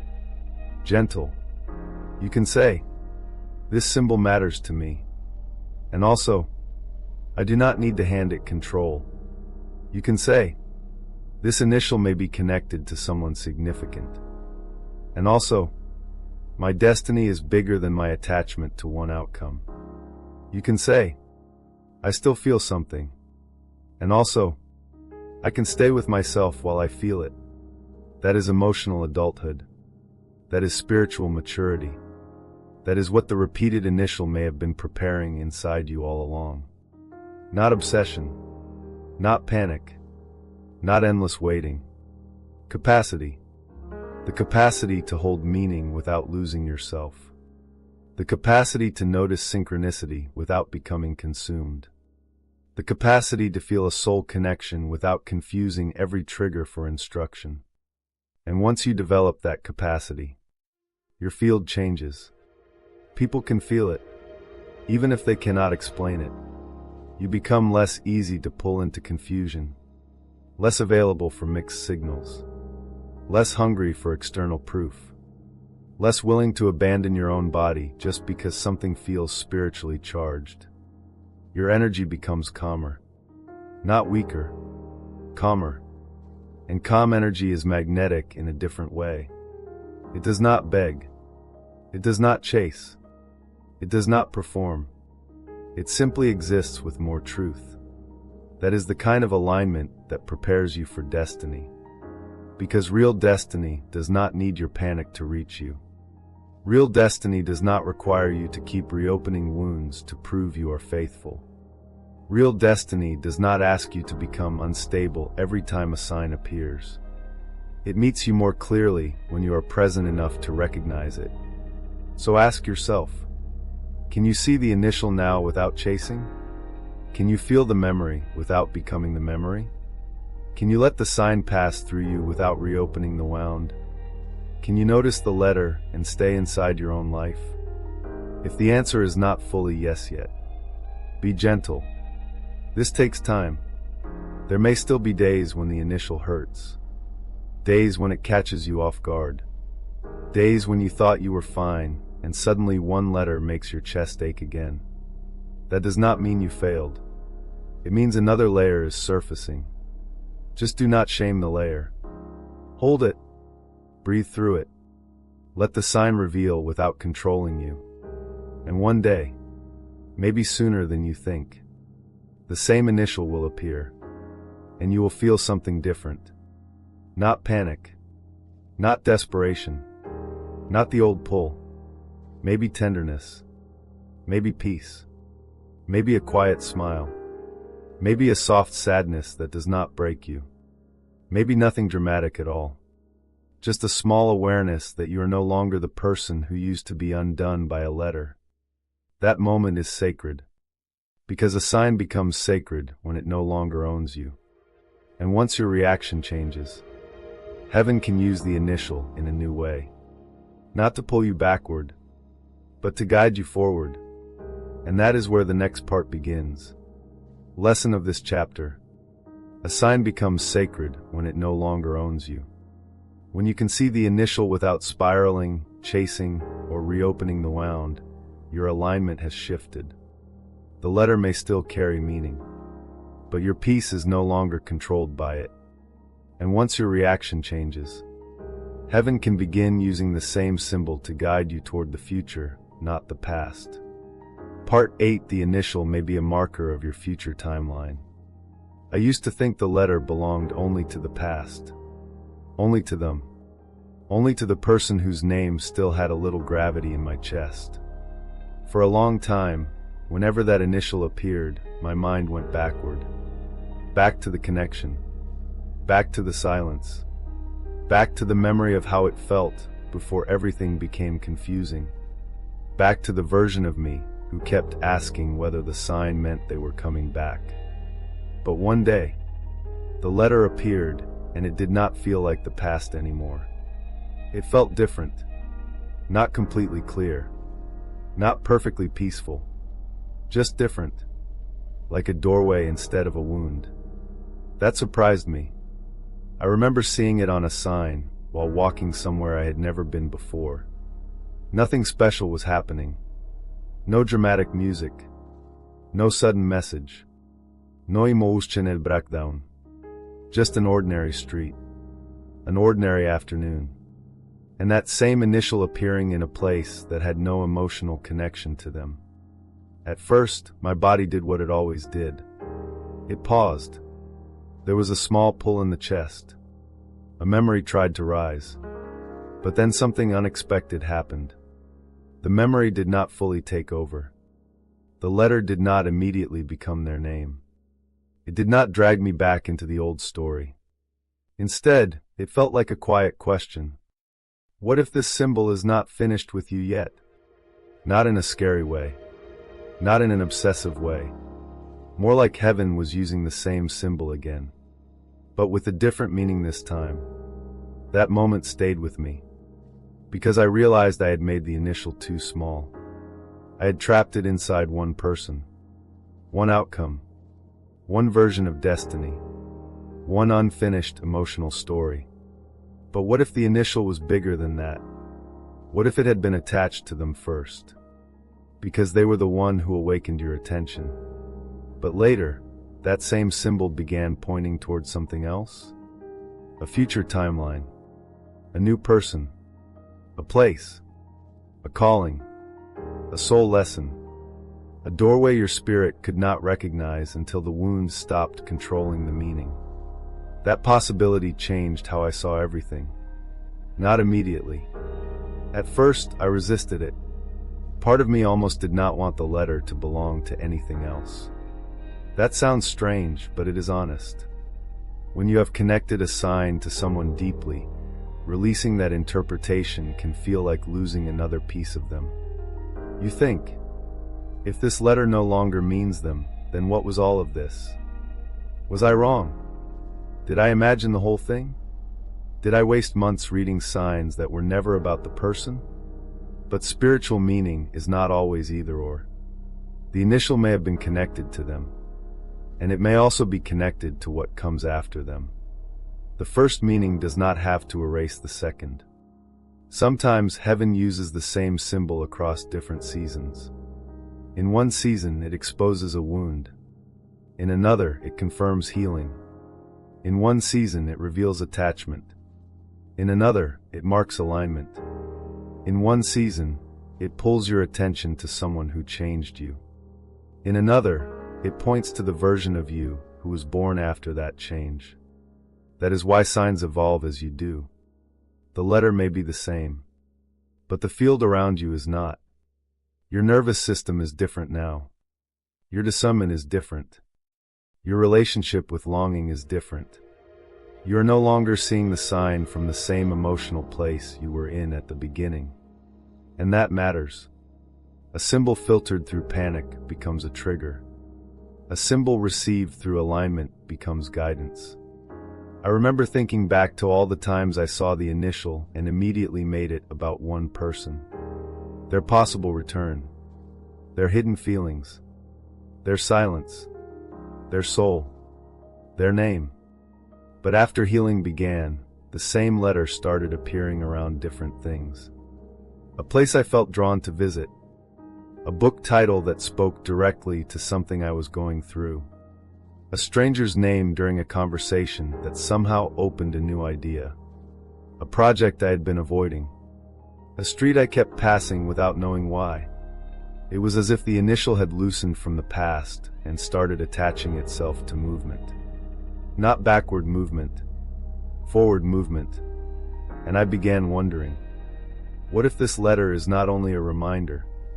What if it is a marker? A marker of transition. A marker of recognition. A marker of a timeline that has not fully unfolded yet. Maybe that is happening to you too. Maybe one specific initial first appeared when your heart was broken. Maybe it reminded you of someone you could not release. Maybe it showed up during nights of overthinking, after dreams, after silence, after moments where you almost went back. But now, something about it feels different. You still notice it. You still feel something. But the feeling is no longer only grief. There is curiosity now. A strange calm. A subtle pull toward the future. Not the frantic pull that says, chase. A quieter pull that says, fais attention. Something is forming. That shift is important. Because destiny does not always announce itself with a new symbol. Sometimes it reuses an old one after your energy has changed enough to understand it differently. Think about that. The same initial that once made you cry may later appear right before a new opportunity. The same letter that once reminded you of someone who left may later be connected to someone who meets you with more peace.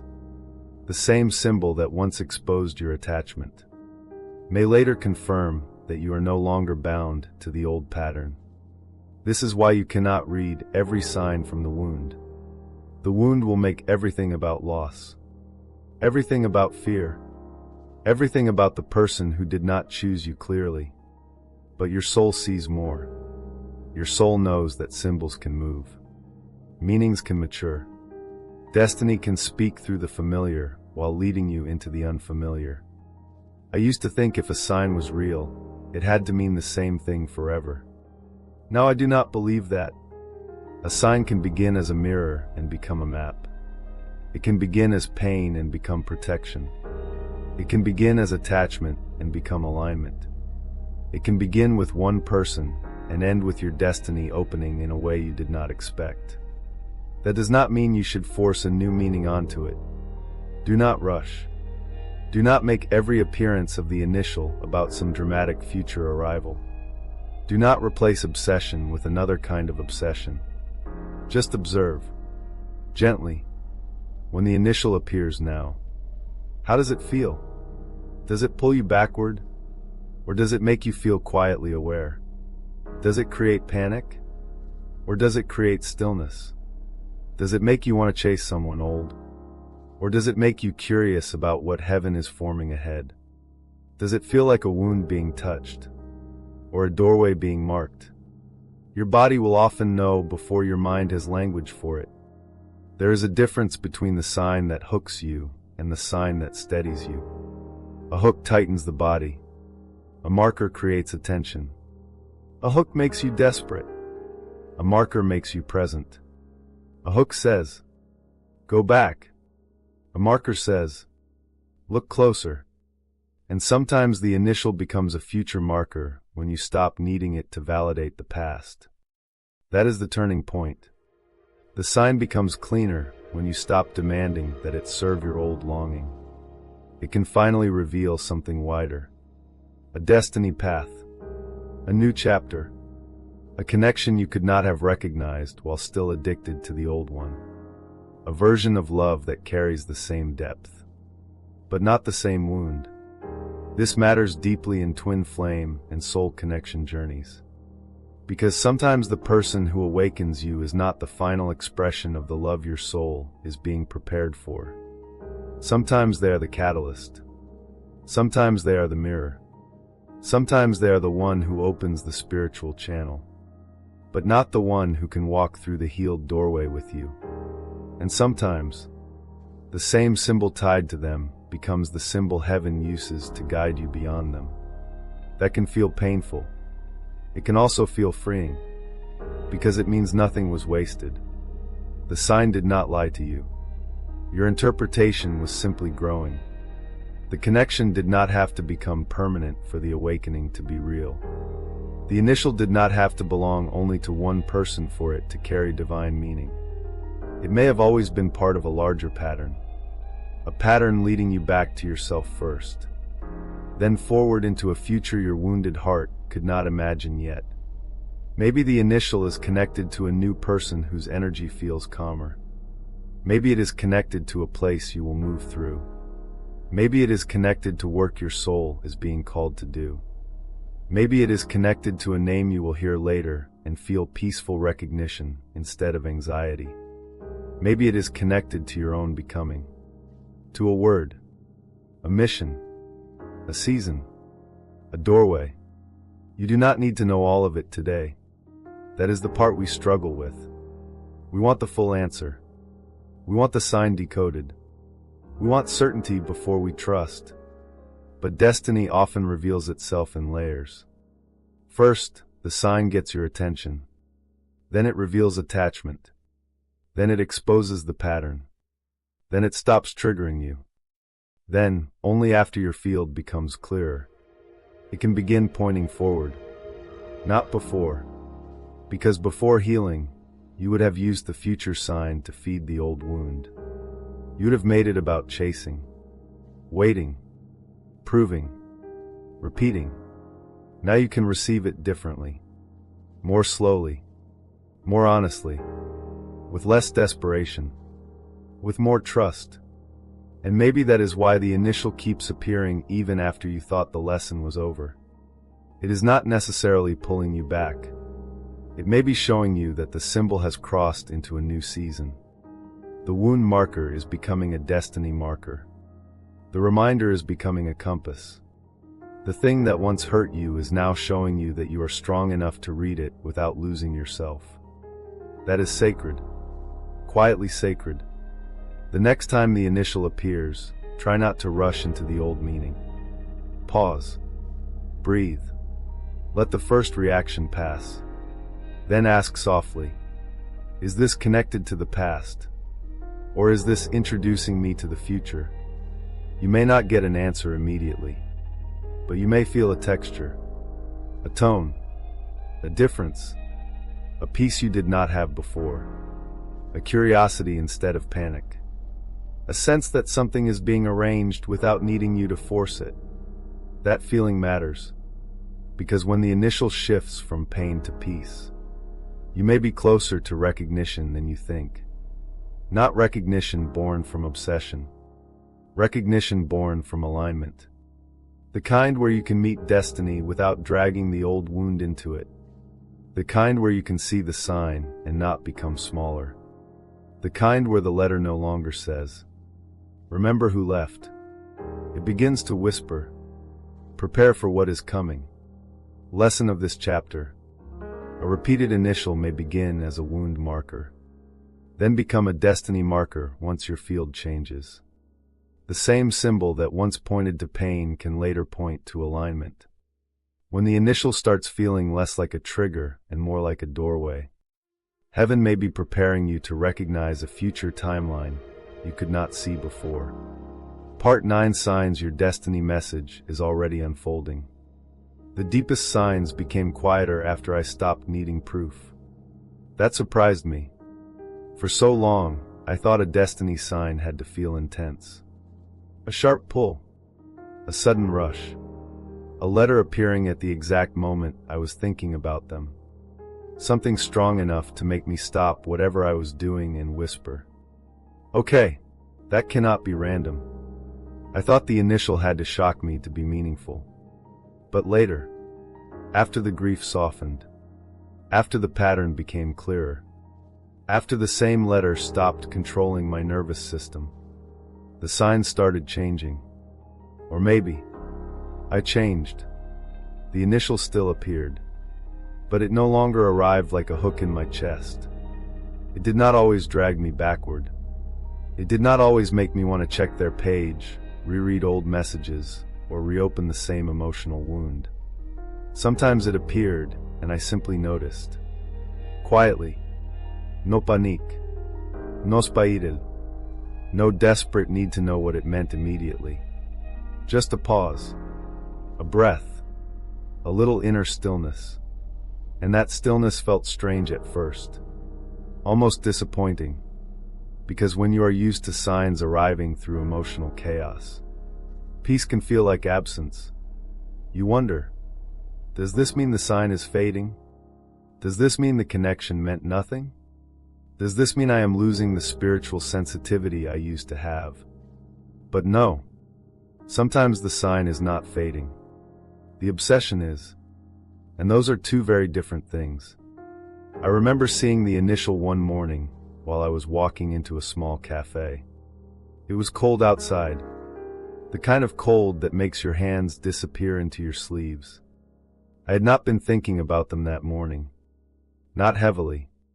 Not in the old way. There was a little tenderness somewhere in the background, but it was not leading the day. I was thinking about ordinary things. Coffee. Emails. Whether I had forgotten to respond to someone. Then I looked up and saw the letter. Right there. Printed on a small sign near the door. The same initial. The one that used to own my entire mood. For a second, my body recognized it. A small flicker. A memory brushing past.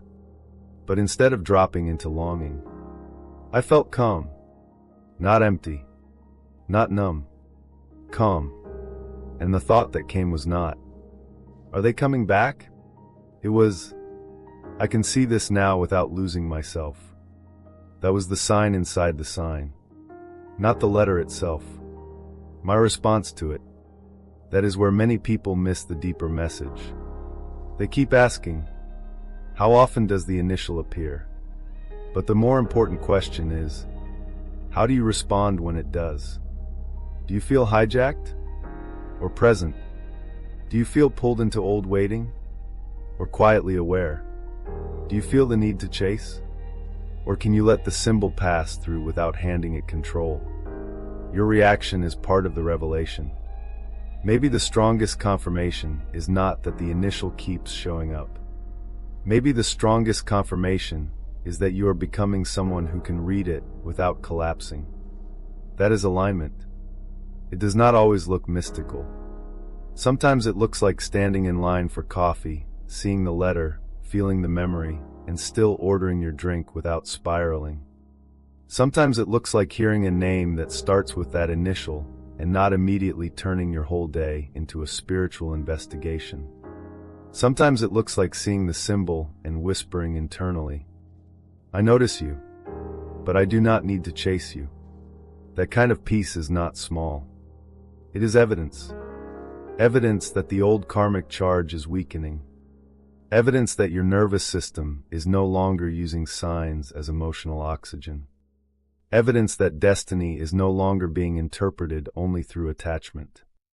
And when destiny begins unfolding, signs often become less frantic, less loud, less addictive. They stop feeding the part of you that wants to obsess. They begin strengthening the part of you that can trust. That is one sign your destiny message is already unfolding. The initial still appears, but it does not pull you into panic the way it used to. Another sign is that the letter begins showing up around new energy, not only around reminders of the past. You may see the initial connected to a place you suddenly feel drawn toward. A street name, a city, a book, a project, a stranger, a conversation that opens something in you, a word that keeps repeating in your life. At first, you may not understand it. You may think, why is this same letter showing up here too? But pay attention to the feeling. Does it feel like the old wound? Or does it feel like movement? There is a difference. The old wound usually tightens your body. It makes you want certainty. It makes you want control. It makes you reach backward. Future alignment feels quieter. It may still feel mysterious, but it does not feel like emotional emergency. It may make you curious, reflective, present. It may feel like a doorway opening somewhere you cannot see yet. I remember when the initial started appearing around something unrelated to the person. At least, I thought it was unrelated. A name of a place, a word in a title, a business I kept passing, a phrase someone mentioned twice in the same week. Same letter, same symbol, but the energy was not the same. It did not hurt in the same way. It made me feel strangely attentive, like life was redirecting the meaning, like heaven was saying, "You thought this sign belonged only to what broke you, but I can use it to show you what is being built." That thought stayed with me, because it softened the fear that I had misread everything. Maybe I had not misread the sign completely. Maybe I had simply read it through the emotional state I was in at the time. When I was attached, the letter meant the person. When I was healing, the letter meant the wound. When I became steadier, the letter began meaning the path. That is how signs mature. They grow with you. Another sign your destiny message is unfolding is that your dreams change. In the beginning, dreams may be painful. You dream of them returning, leaving, looking at you, ignoring you, standing close enough to feel but far enough to ache. You wake up with your chest heavy and spend half the morning trying to understand whether the dream was spiritual or emotional residue. But later, the dreams may become different. Less about chasing them, more about symbols, doors, roads, rooms, water, trains, unknown places, names you do not recognize, initials appearing in dreamlike ways. You may still feel emotion when you wake up, but it does not always feel like longing. Sometimes it feels like instruction, not a command, a direction, a quiet inner message that something is moving beneath the surface. I had a dream once where I saw the initial carved into a wooden door. I was not looking for anyone. There was no person behind it, just the letter. And in the dream, I stood there with my hand on the doorframe, feeling afraid to enter. When I woke up, the emotion stayed with me. Not fear exactly. Readiness. A nervous readiness. Like the symbol was no longer asking me to look backward. It was asking me whether I was ready to step forward. That is another sign. The initial begins to feel less like a reminder of who left, and more like a question about who you are becoming. Another sign is that your intuition becomes less dramatic and more precise. Before, everything may have felt urgent. Every sign needed decoding. Every appearance of the initial needed meaning. Every synchronicity became evidence in an emotional case you were building. But as destiny unfolds, intuition becomes simpler. You just know when something feels aligned. You just know when something feels heavy. You just know when the sign is not asking you to chase. You just know when a door is not yours anymore. You may not be able to explain it, but your body feels cleaner around the knowing. No frantic pressure. No obsessive loop. Just a quiet inner sentence. Not that. Or, wait. Or, keep going. Or, this is different. That simplicity is sacred. Because real guidance often becomes clearer when the nervous system is no longer addicted to panic. Another sign is that your relationship with the past becomes more compassionate. You stop needing to hate the person. You stop needing to call the whole connection fake. You stop needing to prove that you were right or wrong. You can look at the past with more emotional complexity. You can say, they mattered, and they hurt me. The sign was real, and my attachment shaped how I read it. I loved deeply, and I also lost myself in places. That emotional maturity is a sign of destiny unfolding. Because destiny does not require you to stay bitter. It asks you to become honest. Honest enough to honor what happened, without staying imprisoned by it. Honest enough to receive the lesson, without worshiping the wound. Honest enough to admit the initial may have been part of your path, but not always in the way your heart first imagined. Another sign is that the old temptation loses its glamour. This one is subtle. You may still remember the person. You may still feel tenderness.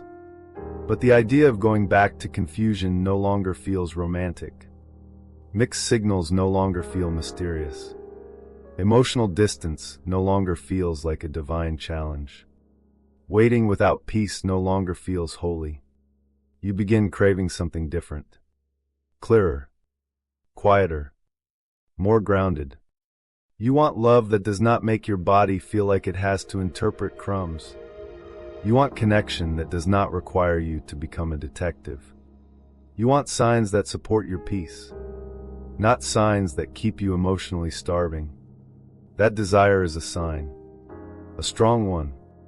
It means your destiny message is moving from fantasy into readiness. Because you cannot receive aligned love while still romanticizing the pattern that made you abandon yourself. Another sign is that you start becoming more honest with your choices.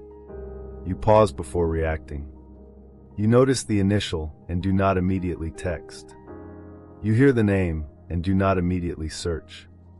You feel the old pull and ask, what am I actually needing right now? Maybe the answer is comfort. Maybe it is rest. Maybe it is reassurance. Maybe it is grief. Maybe it is not them at all. Maybe your body is asking for safety. This kind of self-honesty changes everything. It turns the sign into a doorway back to yourself. And that may be the real destiny message. Not that one letter will solve everything. Not that one person holds your entire future. But that heaven has been using a familiar symbol to bring you closer to your own alignment. Closer to your intuition. Closer to the version of you who can feel deeply and still choose wisely. Another sign is that synchronicities begin connecting with your growth, not only your pain. You see the initial after setting a boundary, after choosing not to chase, after praying for clarity, after deciding to move forward, after saying no to something that drains you, after taking a step toward a new life. When signs begin appearing around your healing choices, pay attention. That is different from signs appearing only around attachment. It may be confirmation that the symbol is crossing into a new role. Not a hook. A marker. A marker of your becoming.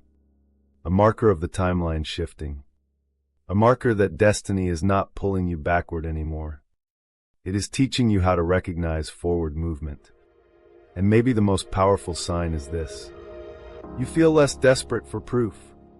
You still notice. You still care. You still wonder sometimes. But you are no longer begging the universe to explain your worth through a symbol. You are no longer using the initial as a substitute for someone's consistency. You are no longer making your peace depend on whether the letter appears again. That is freedom. Quiet freedom. The kind that does not always feel exciting at first. But it feels safe. It feels like your soul is no longer standing outside a closed door asking one letter to open it. It feels like you are finally beginning to trust that what is meant for you will not require you to destroy yourself to decode it. So ask yourself, when you see the initial now, what happens? Do you feel less pulled by the past? Does the symbol feel more like confirmation than temptation? Are you becoming calmer? Clearer? More honest? More willing to let heaven reveal the message without forcing it through your fear? If yes, the destiny message may already be unfolding. Not through fireworks, through your changed response, through your steadier body, through your clearer intuition, through the way the sign no longer has to scream to be heard. That is the beautiful contradiction. The more aligned you become, the less dramatic the signs need to be. They do not have to shock you anymore. They can whisper, and you will still understand, because now you are listening from peace. Not panic, from awareness. Not hunger, from destiny. Not the wound. And once you understand that, the final question becomes clear. Are you ready to receive the message without losing yourself inside it? That is where the final chapter begins. Lesson of this chapter. When destiny is unfolding, signs stop feeding obsession and start strengthening inner peace. The repeated initial may still appear, but the deepest confirmation is how your spirit responds. Less panic, more presence, less chasing, more trust. And when the sign begins pointing toward growth instead of old pain, your destiny message may already be moving into place. Part 10. The initial was not random, but you must read it from alignment. If you are still here, part of you already knows the initial meant something. Not necessarily in the way your fear first interpreted it. Not necessarily in the way your longing wanted it to mean. Not necessarily as a direct command to chase, wait, text, return, or reopen a door that once hurt you. But something. A message. A mirror. A marker. A quiet interruption. One letter kept finding you in moments where your heart was trying to make sense of silence. And I do not think that is something to mock. I do not think you are crazy for noticing. I do not think you are weak for feeling your body react.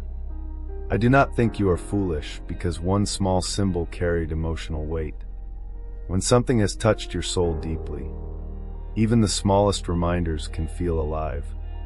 A name, a street sign, a license plate, a username, a random letter on a receipt, a sound in a crowded room. Something that means nothing to everyone else, but lands inside you like it knows exactly where the wound is. I remember how ashamed I used to feel about that. How I would see the initial and immediately judge myself. Why does this still affect me? Why can't I just be normal? Why does one letter make my chest feel like this? But healing taught me something softer. The reaction was not the problem. The reaction was information. It showed me where I was still attached, where I still hoped, where I still needed clarity, where I still wanted someone else's energy to prove I had not imagined the connection. The initial did not make me weak. It revealed where I was still tender. And tenderness is not failure. Tenderness means something in you is still alive enough to feel, still honest enough to respond, still open enough to recognize meaning. But tenderness needs discernment, because a tender heart can misread signs when it is desperate for comfort. A tender heart can turn symbols into promises. A tender heart can use synchronicity as a way to avoid grief. A tender heart can mistake emotional activation for divine instruction. That is why this final message matters. The initial was not random, but you must read it from alignment. Not panic, not loneliness, not abandonment fear, not the ache of wanting someone to come back and make the pain worth it. Alignment. That means you pause before you interpret. You breathe before you react. You ask what the sign awakens in you, before you decide what it means about them. You ask whether the initial brings peace, or whether it pulls you back into a cycle that already cost too much. You ask whether it strengthens your inner knowing, or whether it makes you abandon yourself for another possibility. That is the difference between receiving a sign and being controlled by one. I used to think the repeated initial was proof that I should keep waiting. Now I see it differently. Sometimes it was showing me my attachment. Sometimes it was exposing the karmic pattern. Sometimes it was reminding me to pause before going backward. Sometimes it was marking moments when my field was changing. Sometimes it was connected to the person. Sometimes it was connected to the lesson. Sometimes it seemed to point toward the future. But every time, it asked me to become more conscious. Not more obsessed. More present. Not more desperate. More honest. Not more afraid. That is what a real destiny message does. It does not make you smaller. It does not keep you trapped outside someone else's silence. It does not tell you to destroy your peace just to prove you are faithful to a connection. It expands your awareness. It brings your energy back into your body. It helps you recognize what still needs healing and what may be preparing to arrive. If one specific initial keeps appearing in your life, do not instantly dismiss it, but do not instantly worship it either. There is a middle path, a grounded path, a sacred path.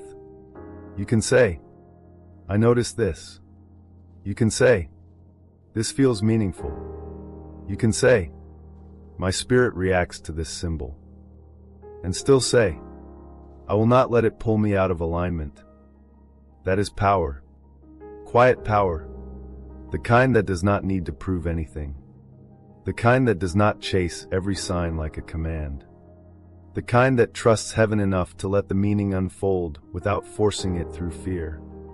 Because if the initial truly belongs to your destiny, you will not need to lose yourself to receive the message.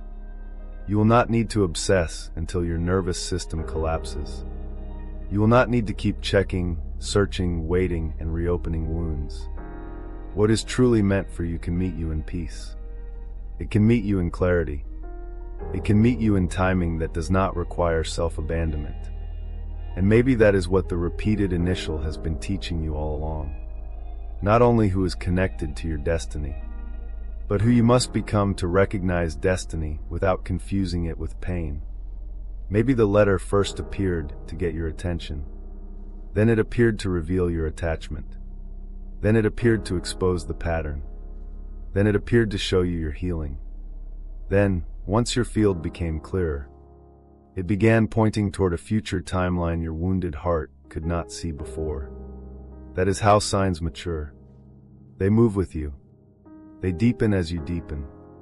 They become cleaner as your energy becomes cleaner. The same symbol that once made you spiral can one day make you pause with peace. The same letter that once reminded you of someone who left can one day remind you that you no longer leave yourself. The same initial that once felt like unfinished pain can become a marker of the destiny unfolding through your healing. That is why your reaction matters. Your reaction reveals your readiness. If the initial still makes you panic, There may be a wound asking for compassion, if it still makes you chase. There may be a pattern asking to end, if it makes you feel calm, aware, and quietly guided. Your field may already be shifting.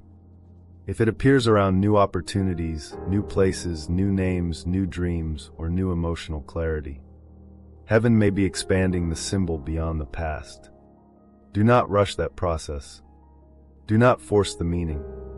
Let it breathe. Let it unfold. Let your spirit mature enough to hear the message without needing it to become instant proof. Because destiny is rarely revealed all at once. It comes in fragments. A dream, a number, a letter, a feeling, a repeated name, a door closing, a door opening, a sudden calm after months of confusion, a moment where you see the initial and realize it still matters, but it no longer owns you. That moment is sacred, and maybe you are closer to it than you think. Maybe the repeated initial is not here to pull you backward. Maybe it is here to show you that you can now feel something deeply, without becoming trapped by it. Maybe it is here to remind you that your destiny is bigger than one outcome, bigger than one person's silence, bigger than one unfinished story, bigger than the version of you who kept waiting to be chosen before choosing yourself. You are allowed to honor what the initial first meant. You are allowed to admit the person mattered. You are allowed to feel tenderness when the symbol appears. You do not have to become cold to become free. But you also do not have to stay bound to a meaning that keeps hurting you. You can let the sign evolve. You can let yourself evolve. You can let heaven reuse the symbol in a new way. That may be the most beautiful part. Nothing was wasted. Not the sign.